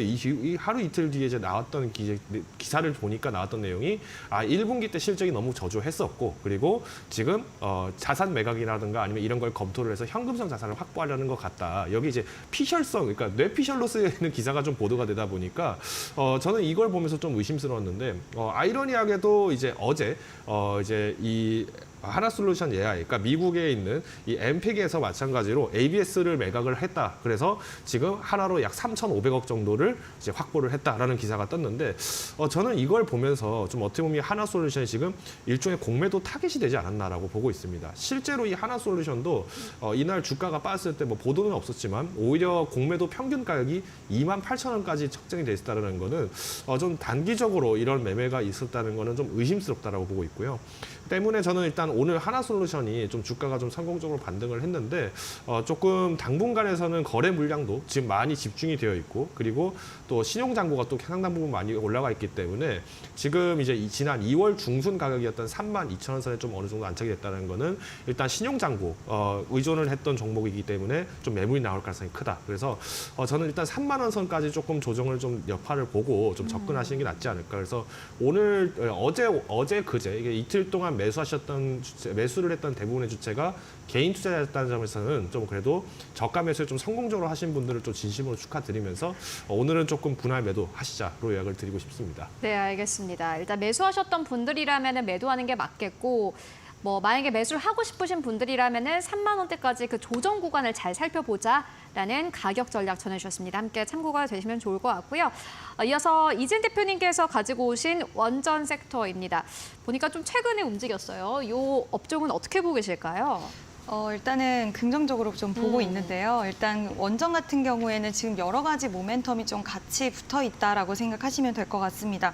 30조 원 규모 이제 체코 원전에 대한 수주 기대감 굉장히 증폭이 되어 있는 상황이고 지금 뭐 끝까지 가봐야지 알겠지만 긍정적인 전망들이 많이 나와주고 있는 상황에다가 또 영국에 관련된 원전 이슈도 나와줬고 지금 UAE에서 대통령이 또 방문을 합니다. 28일에 처음으로 국빈 방문을 하는데 이러한 부분에서 여기서도 이제 에너지라든지 이런 부분에 대해서 좀 세부적인 사항을 논의한다라고 나와 있는데 충분히 관련돼서 좀 기대감 가져갈 수 있는 상황이다라고 생각을 하고 있고요. 다른 것보다도 지금 AI라는 이 시장에서의 가장 큰 어떻게 보면 핵심 재료가 붙었기 때문에 예전과는 좀 다르다라고 생각을 하는 거고요. 지금 그동안 이제 원전 관련해서는 좀 스탑을 많이 하는 나라들이 있었는데 다시 좀 재개하는 모습들이 나오고 있습니다. 미국, 뭐 중국, 일본 굉장히 많은 나라들이 지금 좀 움직임을 보여주고 있고 또 예전에 이제 전문가들이 이 사업이 점진적으로 좀 죽어간다라고 생각을 해서 떠났는데 다시 전문가들을 불러들이고 있는 이런 나라들의 모습들이 있기 때문에 원전은 앞으로도 우리나라의 기조가 아닌 세계적으로 좀 다시 키우려는 기조가 보이기 때문에 지속 좀 보시면 좋을 것 같고요. 또 제11차 전기본이 이제 또 곧 공개가 됩니다. 여기서 아마 원전에 대한 이야기 다룰 건데 지금 특히 AI 관련해서 지금 5년간 신규 데이터 센터에 필요한 전력을 충당하려면 총 53개의 신규 원전이 필요하다는 얘기도 나오고 있기 때문에 아마 여기서 원전에 대한 이야기를 좀 더 예전에 나온 것보다 좀 더 강력하게 드라이브를 걸 수 있다라는 가능성도 나와주고 있기 때문에 일단은 원전 관련된 종목들 최근에 흐름이 좋았는데 지속해서 좀 보셔야 되지 않나라는 의견 드리고 싶습니다. 네, 총선 이후에 약간 죽었던 쪽이 원전이었는데 사실 최근에 AI와 엮이면서 다시 한번 상승 흐름을 나타내고 있습니다. 그런데 테마성으로 사실 올라가는 것이 아니라 전체적으로 봤을 땐 진짜 실적이 뒷받침될 만한 이슈가 많기 때문에 계속해서 관심 있게 보자라는 의견을 정리를 해보고 가도록 하겠습니다. 지금까지 김덕호 대표 그리고 이진 대표와 함께했습니다. 오늘도 말씀 고맙습니다.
네, 드디어 오늘 시장 마감까지 약 10분 정도 남겨두고 있습니다. 오늘 시장 마감 전략 함께 세워보고 가도록 하겠습니다. 오늘은 SK증권 2000지점에 최용훈 차장 연결해 보도록 하겠습니다. 안녕하십니까? 네, 안녕하세요. 네, 오늘 시장 드디어 엔비디아 실적도 발표가 됐고, 그런데 약간 좀 부진합니다. 전체적으로 봤을 때는 미국과 중국 간의 갈등 수혜주가 오히려 상승 흐름을 보이고 있는 상황인데, 오늘 시장 마감 상황 어떻게 보고 계십니까? 네, 맞습니다. 일단 엔비디아의 실적 서프라이즈 속에서 미국 선물 시장이 좀 강하게 오른 거에 비해서 오늘 우리나라 시장의 상승은 그거에 비하면 좀 아쉬운 부분이 있지 않았나라는 생각을 하고 있습니다. 특히나 장 초반에 삼성전자가 좀 하락세를 좀 보였다라는 점도 상당히 좀 아쉬운 부분이었는데 사실상 지금 한국은행의 이창용 총재가 좀 성장 전망에 대해서 높게 잡으면서 5장서부터는 그래도 코스피 지수를 중심으로 해서 조금 안정을 좀 찾아갔다라는 점에서는 그래도 그나마 좀 다행이지 않나라고 생각을 하고 있습니다. 지금 현재 상황에서는 우리나라 자체적인 모멘텀이 좀 부족한 상황이었기 때문에 엔비디아에 대한 긍정적인 뉴스에도 불구하고 삼성전자가 강하게 못 움직였는데 어쨌든 한국은행의 발표에 움직였던 점을 감안해 봤을 때 그만큼 우리나라 자체적인 모멘텀이 상당히 좀 중요한 시기인가 아닌가라는 생각들을 좀 갖게 되고요. 말씀해 주셨듯이 미국과 중국 간의 갈등 이로 인해서 좀 반사이익을 누릴 수 있는 업종들은 상대적으로 훨씬 강했습니다. 그래서 그런 점들도 앞으로 좀 이 미중 갈등이 단숨에 해결될 수 있는 상황은 아니기 때문에 지속적으로 좀 관심을 가지시고 좀 모멘텀이 있는 종목들 위주로서 특히나 이제 지수보다는 좀 종목에 좀 집중하시는 게 지금 현재 시장 전략에는 가장 맞지 않을까라고 생각을 하고 있습니다. 네, 어떻게 보면은 지수보다 종목에 집중해야 하는 장은 저희 시청자분들에게는 어려운 장이 될 수도 있을 것 같은데요. 오늘 보시고 계신 기업 있으실까요? 네, 맞습니다. 그런 경우가 상당히 좀 난감한 시장일 수도 있을 텐데요. 일단 모멘텀이 좋은 종목 같은 경우는 저가 매수 기회로 여전히 잡을 수 있는 시장은 아닐까 싶고요. 그린 리소스라는 종목을 좀 보고 있습니다. 이 종목 같은 경우에는 반도체 디스플레이 삭각 공정 장비나 코팅 사업을 하는 업체라고 볼 수 있을 텐데요. 이 종목이 이제 주목하고 있는 부분들은 초전도체 케이블 장비 쪽에 대한 기대감이 좀 높습니다. 최근 이제 AI에 대한 수요가 증가하면서 전력망의 확충을 계속해서 미국과 우리나라 또한 나오고 있는 상황인데요. 그린 리소스 같은 경우에는 자체 개발한 초전도 산재 증착 양산 설비가 미국 소재 글로벌 기업의 현장 공장 테스트를 통과했다는 소식들을 과거에 좀 부각되면서 최근 전력과 관련해서 좀 모멘텀을 좀 받을 수 있는 자리가 아닌가라고 생각을 하고 있습니다. 그리고 이제 이 그린 리소스 같은 경우 작년 11월쯤 상장을 했는데요. 보호 해수 물량도 이제 어느 정도 좀 해소가 된 상태에서 저가 매수세는 좀 상당히 유효한 자리인 만큼 이런 모멘텀이 있는 종목군들에 대해서 좀 관심 있게 살펴보시면 좋지 않을까라고 예상을 하고 있습니다. 네, 일단 보호예수 물량을 소화하는 과정이고 그린 리소스 단기적으로 크게 올라갈 것이다라는 의견으로 정리해보고 가도록 하겠습니다. 오늘도 말씀 고맙습니다. 네, 감사합니다. 네, 이렇게 23일 목요일 시장 마감을 향해서 달려가고 있습니다. 오늘도 우리 시장 어떻게 마무리가 될지 두 분의 전문가님 모시고 이야기 나눠보겠습니다. 다울투자증권 영업부의 이성웅 차장님 그리고 메리츠증권 강남금융센터의 정영훈 과장님 나와주셨습니다. 두 분 어서 오세요.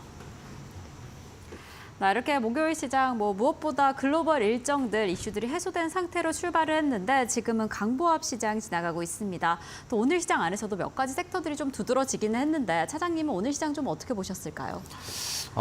약간은 좀 아쉬운 부분은 분명히 좀 있었다라고 좀 생각이 되고 있고요. 우선 그 FMC 회의나 엔비디아 실적 이런 부분에 있어서 그 전일까지도 시장은 약간 경계 심리가 좀 있었다라고 좀 볼 수 있겠는데 그래서 오히려 이벤트가 종료된 시점에서 주가에 대한 어떤 주저주나 그리고 어제 자동차 업종에 대한 랠리 부분이 좀 이어질 가능성이 좀 있지 않았을까라고 좀 판단이 좀 되고 있는 상황에서 오늘 SK하이닉스를 제외하면 대부분의 종목들이 큰 움직임은 많이 보이지 않았다라고 좀 생각이 좀 되고 있고요. 그런 점에서 봤을 때는 오늘 SK하이닉스가 사상 최고 20만 원을 가고 또 이제 HLB 같은 경우에도 어떤 상승에 대한 기대감 때문에 상승에 대한 부분이 나와주면서 바이오 전체적으로도 투자 심리가 좀 좀 개선될 가능성도 있다라고 좀 판단이 되고 있어서 그만큼 이제 종목별 장세가 더욱 더 펼쳐지지 않을까. 오늘 시장만 봤을 때는 어떤 시장 전체적인 의미를 주는 것보다도 이 개별적인 종목들에 대한 관심을 계속 가져야 되지 않을까라고 좀 판단되고 있고요.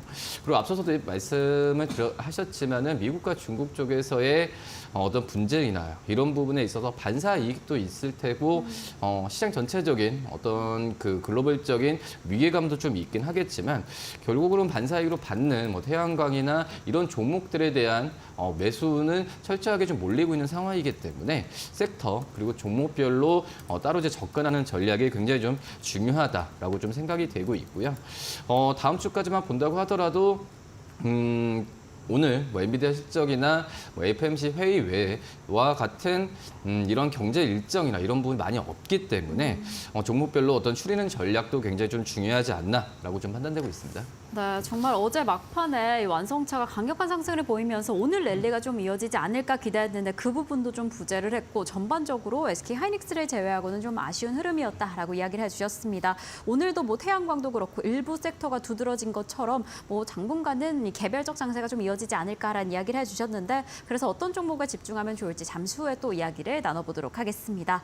자, 과장님은 오늘 시장 좀 어떻게 보셨을까요? 네, 우선 뭐 오늘 같은 경우에는 어제 이제 미증시도 이제 조정을 그렇죠. 이제 보였는데요. 뭐 그러한 이유는 역시나 이제 그 매파적인 그러한 FOMC 의사록이 좀 공개가 되면서 이 긴축에 대한 좀 우려감이 다시 재차 이제 재부각이 되면서 시장이 전반적으로 좀 소강 상태를 보인 하루였다라고 볼 수가 있겠습니다. 뭐 아시다시피 최근에 약 한 달 동안 국내 이제 코스피 지수를 기준으로 봤을 때 한 2,600선에서 지금 2,700선까지 한 100포인트 정도 상승을 했는데요. 지난달 4월 초에 이제 지수가 4,700 현재 레벨에서 이제 2,700 레벨에서 2,600 포인트대까지 한 100포인트 정도 하락한 이유가 역시나 이제 긴축에 대한 좀 우려감이었다가 재차 이제 지난달 말부터 이러한 지표들, 경제 지표들이 좀 이렇게 나오면서 그 이후에 이제 시장에서 재차 이러한 완화적인 그러한 좀 기대감이 좀 부각이 되면서 상승을 했기 때문에 재차 좀 긴축에 대한 그러한 좀 지금 우려감이 좀 나온다는 점에서 센티멘트적으로 당분간 좀 소강 상태를 좀 보인 그런 좀 하루지 않았나 그렇게 보여주고 있습니다. 그렇지만 오늘 같은 경우에는 역시나 지금 엔비디아가 좀 호실적을 기록을 하면서 오늘 이제 국내 증시에서 삼성전자, SK 하이닉스 시가총액 상위 1, 2등주들이 오늘 상승을 하면서 전반적으로 그래도 지수를 좀 방어하는 그러한 좀 모습이 좀 나타났다라고 볼 수가 있겠고요. 이 외에는 사실 오늘 좀 하락 종목 수가 좀 많은 상황이고 좀 특정한 이슈가 있는 섹터, 대표적으로 뭐 미중 갈등 수혜 기대감에 힘입어서 뭐 신재생 에너지 관련주라든지 이러한 쪽에서 오늘 좀 강세 흐름을 보인 게 특징적이다라고 볼 수가 있겠습니다. 네, 아무래도 연준에서 매파적인 발언이 흘러나오면서 오늘 장 초반 좀 약세의 흐름을 보였는데 그래도 양시장은 오늘 상승 전환해주면서 장을 마감할 준비하고 있습니다. 지금 우리 시장 어떻게 흘러가고 있는지 지수로 체크를 해보겠습니다. 지금 양시장 모두 강보합 지나가고 있습니다. 코스피 0.18% 상승하며 2,728선 지나가고 있고요. 코스닥은 0.17% 상승하며 847선 지나갑니다. 지금 순급 동향은 어떠할지 코스피부터 체크를 해보겠습니다. 코스피 시장 안에서는 외국인 투자자 홀로 담아내면서 지수 방어를 해주고 있는데 개인과 기관 투자자 덜어내고 있습니다. 코스닥 시장은 어떠할지 체크를 해보겠습니다. 코스닥 시장 안에서는 외국인과 기관 투자자 담아내고 있습니다. 이렇게 오늘 시장 마감하도록 하겠습니다.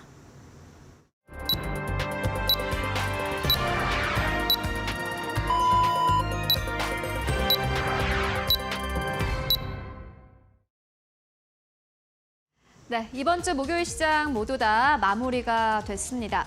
일단 빅 이벤트 다 저희도 소화를 했습니다. FOMC 의사록도 소화를 했고 엔비디아 실적도 소화를 했습니다. 일단 시장은 거의 움직임이 없는 상황인데요. 그렇다면 섹터별로 오늘 시장은 어떻게 움직였을지 먼저 마켓 스핀과 함께 시장 분위기부터 살펴보고 가도록 하겠습니다. 네, 보시다시피 오늘 시장에서는요. 정치 테마주가 좀 크게 움직였습니다. 이재명 관련주, 한동훈 관련주가 오늘 좀 움직였고 장기 테마적으로 봤을 때 오늘 SOFC 어제 이어서 오늘까지도 상승 흐름 보였습니다. 오늘 시장에서는 확실히 에너지 쪽이 아주 강력하게 움직이고 있는 상황이고요. 태양광, 풍력 쪽도 역시나 마찬가지로 실적 테마로 봤을 때 8% 이상의 급등 흐름을 보이면서 거래 마감했습니다. 그리고 2위 업종 같은 경우에는 오늘 시장 엔터 쪽이 아주 강했습니다. 엔터가 특히나 강한 흐름을 보여줬고요. 그리고 오늘 또 신규 상장한 기업이 있습니다. 노브랜드가 오늘 코스닥에 드디어 상장을 했는데 공모가 대비해서 287% 이상 급등하면서 거래 마감을 했습니다. 그리고 오늘 HD 현대에너지솔루션도 역시나 마찬가지로 상한가 그대로 유지하면서 거래 마감했습니다. 태양광 관련 기업들이 오늘 대체적으로 상승을 보였는데 보시다시피 대명에너지도 24% 이상 급등하면서 거래 마감했고요. 그리고 그 이외에 에이텍 17% 이상 급등세, 에스바이오메딕스 오늘 시장에서 상한가 기록하면서 거래 마감했습니다. 그렇다면 오늘 시장 지수는 어느 정도에서 마감을 했을까? 함께 지수 마감 상황부터 만나보도록 하겠습니다. 네, 오늘 양시장은 약간 엇갈리면서 거래를 마쳤습니다. 코스피 지수 같은 경우는 약보합권 2,721선에서 거래를 마감을 했고요. 오늘 코스닥 지수는 강보합에서 거래 마감했습니다. 846선에서 거래 마쳤습니다. 일단 어제장과 비교를 했을 때는 지수단에서는 크게 움직임이 없었던 것으로 확인되고 있습니다. 그렇다면 오늘 시장 시가총액 1위권부터 5위권까지는 어떨까요? 함께 만나보도록 하겠습니다. 삼성전자, SK하이닉스 오르긴 했습니다만 보시다시피 상승폭이 그리 크지 않았습니다. SK하이닉스 같은 경우는 오늘 장 초반까지만 하더라도 20만 4천 원대를 넘기기도 했는데 오늘 1%의 상승세 20만 원대에서 거래 마감했고요. 삼성전자의 경우는 0.7% 상승하면서 7만 8,300원대에서 거래 마감했습니다. LG 엔솔부터 삼성바이오직스까지는 일제히 하락하면서 거래 마쳤습니다. 특히나 현대차 같은 경우는 삼성바이오직스 제치고 이제 시가총액 4위권까지 진입이 됐는데 전날 급등세를 뒤로하고 오늘 시장에서는 쉬어가는 흐름을 보였습니다. 엔비디아의 위력이 우리 시장에서 오늘 크게 없었습니다.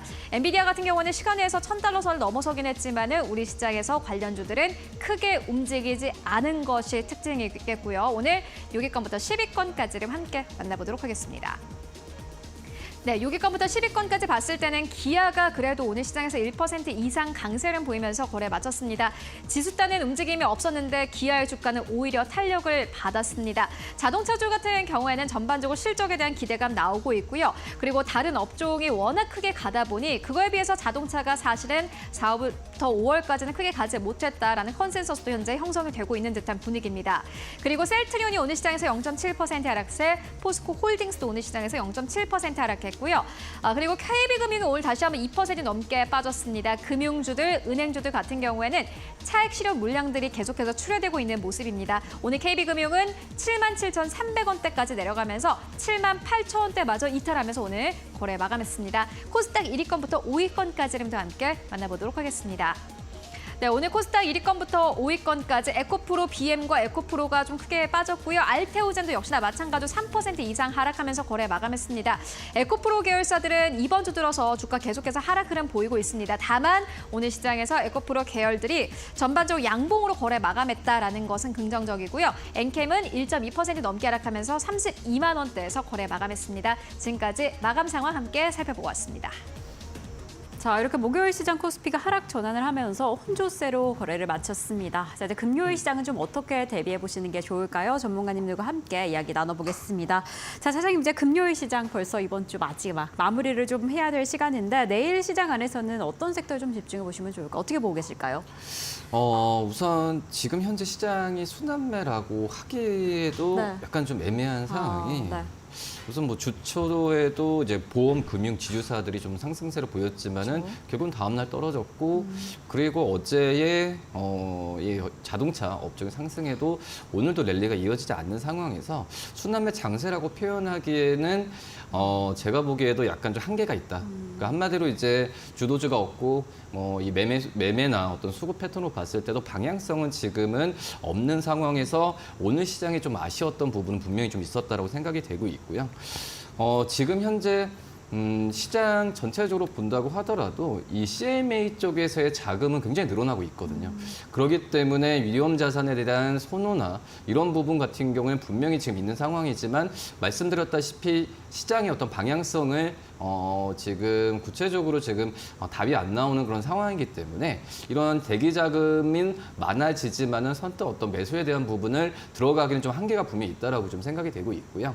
근데 다만 이제 뭐 이런 거래 대금이나 여러 가지 지금 주도주가 없는 상황에서는 항상 이 성장주 대비해서는 가치주가 시장에서 빛을 발휘했던 적이 있기 때문에 저는 뭐 대형주 위주로 또 이제 배당주 위주의 종목들에 대한 관심을 꾸준히 가져야 된다라고 좀 판단이 좀 되고 있고 지금 현재 코스닥 같은 경우도 거래대금은 지금 감소세를 좀 나타내주고 있어요. 지금 시장 상황상 뭐 테마나 이런 그 종목들에 대한 유동성이 몰리는 부분이 굉장히 좀 제한이 돼 있거든요.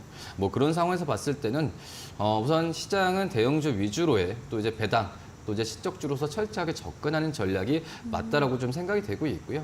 뭐 대표적으로 어제 이 자동차 그리고 기업 또 뭐 조선, 또 실적이 좋아지는 조선 반도체 이런 대표주들에 대한 관심은 꾸준하게 좀 가져야 되고요. 뭐 SK하이닉스가 신고가를 기록했다고 하더라도 SK하이닉스에 대한 투자 부분은 여전히 유효하지 않을까라고 좀 생각이 됩니다. 네, 정말 최근에 좀 거래대금도 부족하다라는 이야기가 나오고 있고 지금 우선적으로 주도주가 부재한 상황 속에서는 성장주보다는 가치주에 집중해 보시면서 시장 체크해 보시는 게 중요할 것 같습니다. 내일 시장 안에서 체크해 볼 공략주는 잠시 후에 좀 확인을 해보겠고요. 과장님은 내일 시장 좀 어떻게 보고 계실까요? 네, 우선 뭐 앞서 말씀드린 것처럼 재차 좀 긴축에 대한 우려감이 좀 제고하게 되고 있다는 점에서 봤을 때 향후에 이제 외국인 수급 동향을 좀 주시를 해야 되지 않을까 그렇게 보고 있습니다. 앞서 말씀드린 것처럼 지금 이제 코스피 지수 기준으로 봤을 때 2,600선 레벨에서 이제 2,700선 레벨까지 재차 이제 지난달 4월 초 수준까지 지금 올라와 있는 상황이 있는데 향후에 결국에는 2,700선을 이제 뛰어넘으려면 결국에는 이제 수급 주체, 주요 수급 주체라고 할 수 있는 외국인 투자자들이 얼마나 좀 공격적인 좀 매수세가 유입되느냐가 관건이기 때문에 이 부분을 계속해서 좀 주시를 해봐야 되지 않을까 그렇게 보고 있고요.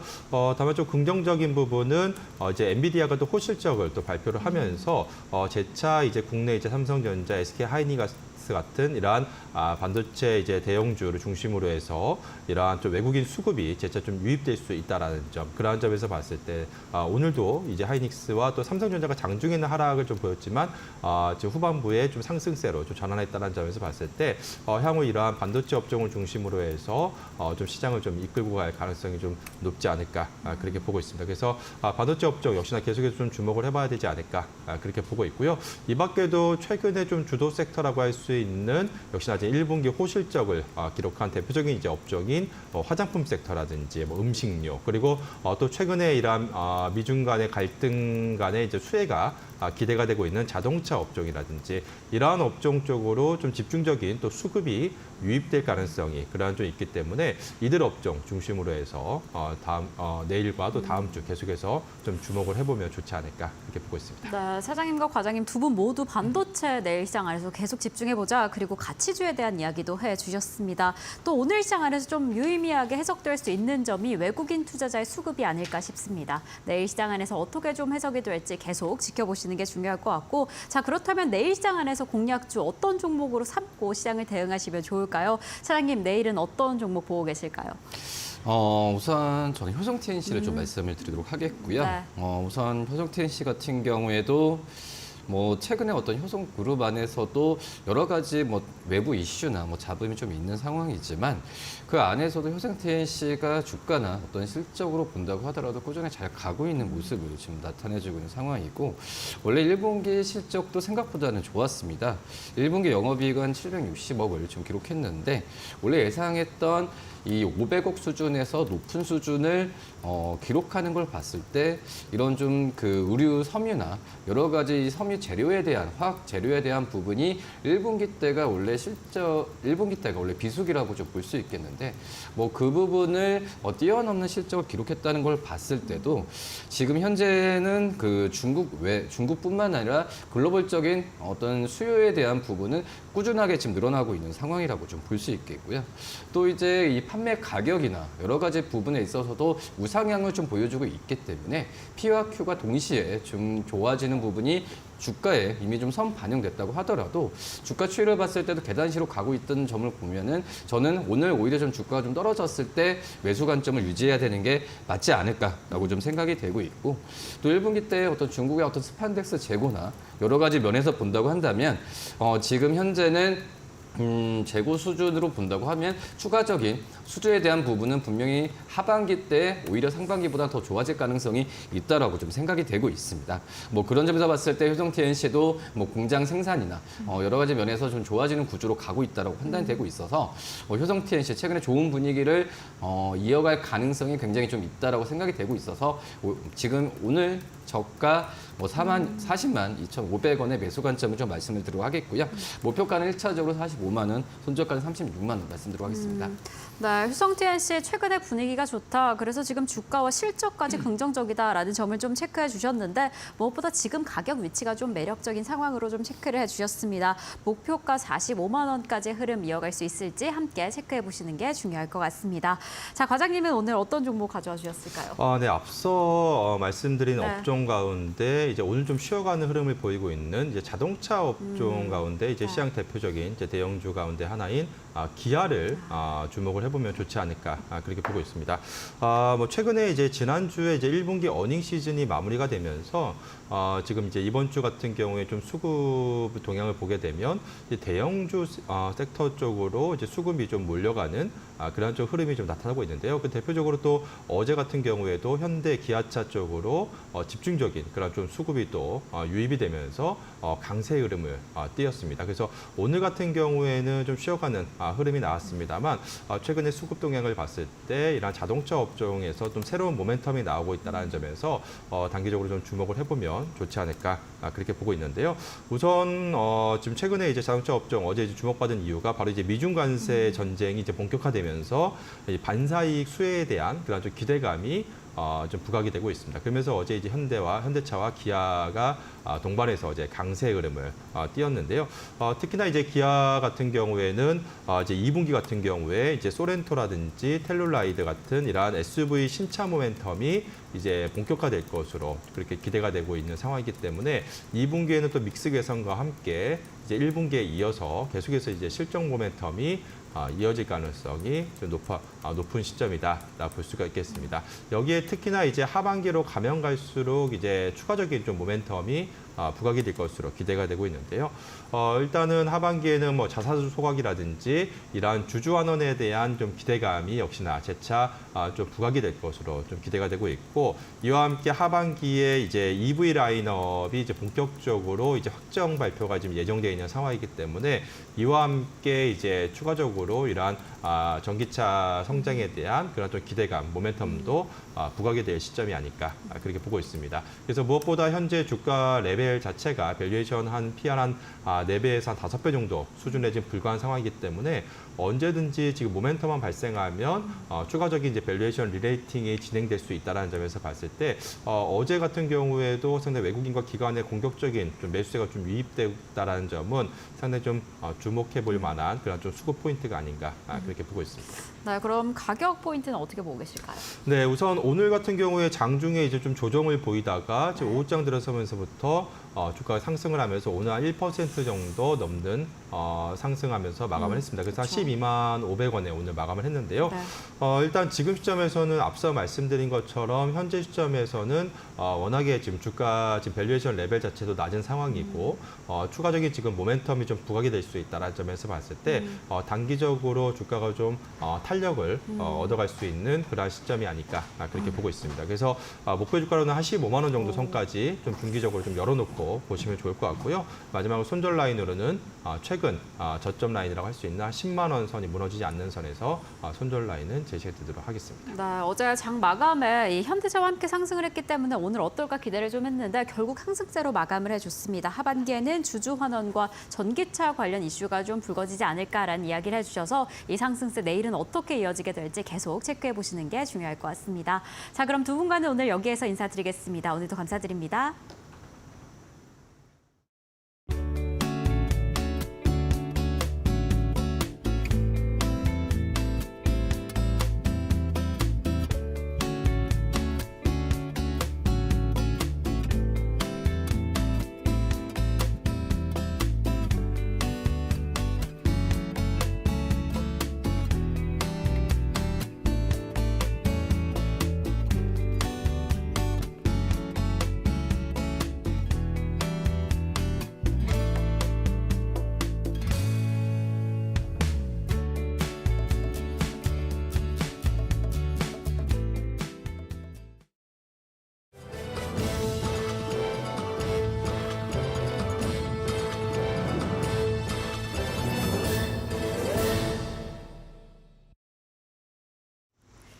이어서 이데일리 TV 뉴스입니다.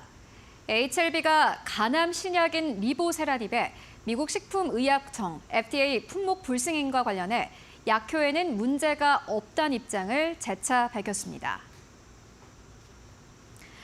HLB는 오늘 서울 강남에서 바이오 포럼 및 기자 간담회를 열었습니다. HLB는 앞서 리보세라닙을 개발해 파트너사인 항서제약의 면역관역 억제제인 병용요법으로 FDA 품목 허가를 신청했지만 FDA가 지난주 보완 요구 서한을 보내며 품목 허가가 불발됐습니다. 이 자리에서 진양곤 회장은 간암 신약 프로젝트는 약간의 지체가 있을 수 있지만 결국 목표에 도달할 것이라고 강조했습니다.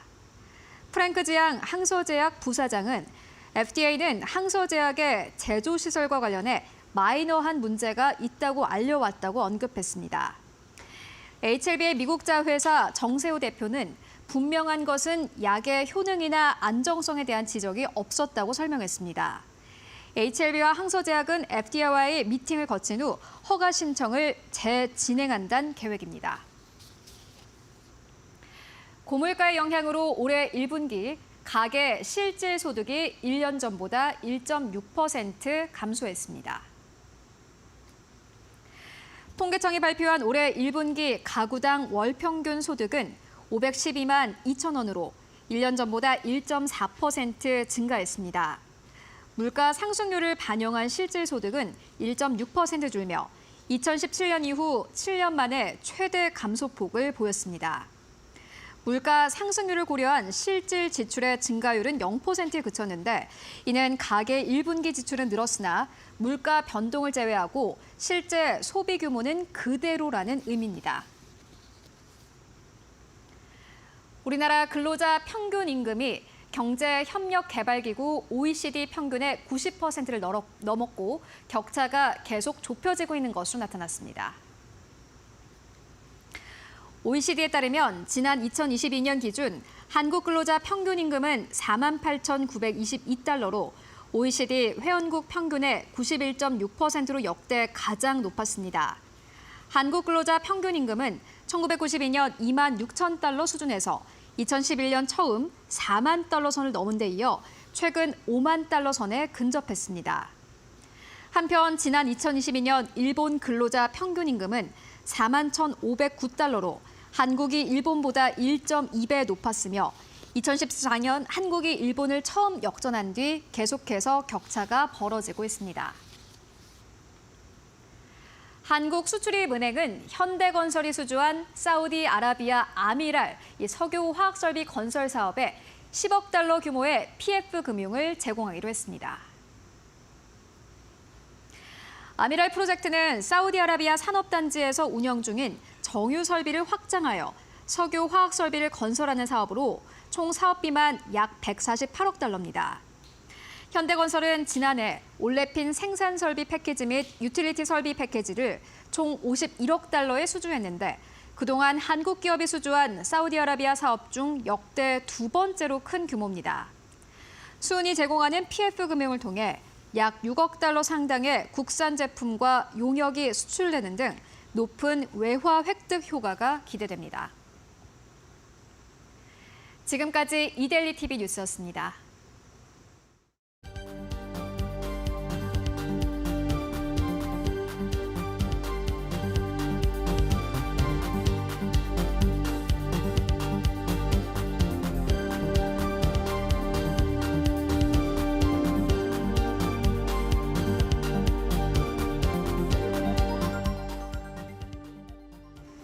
네, 오늘 저희가 준비한 소식은 여기까지입니다. 저희는 내일도 든든하게 함께하겠습니다. 시청해주신 여러분 모두 고맙습니다.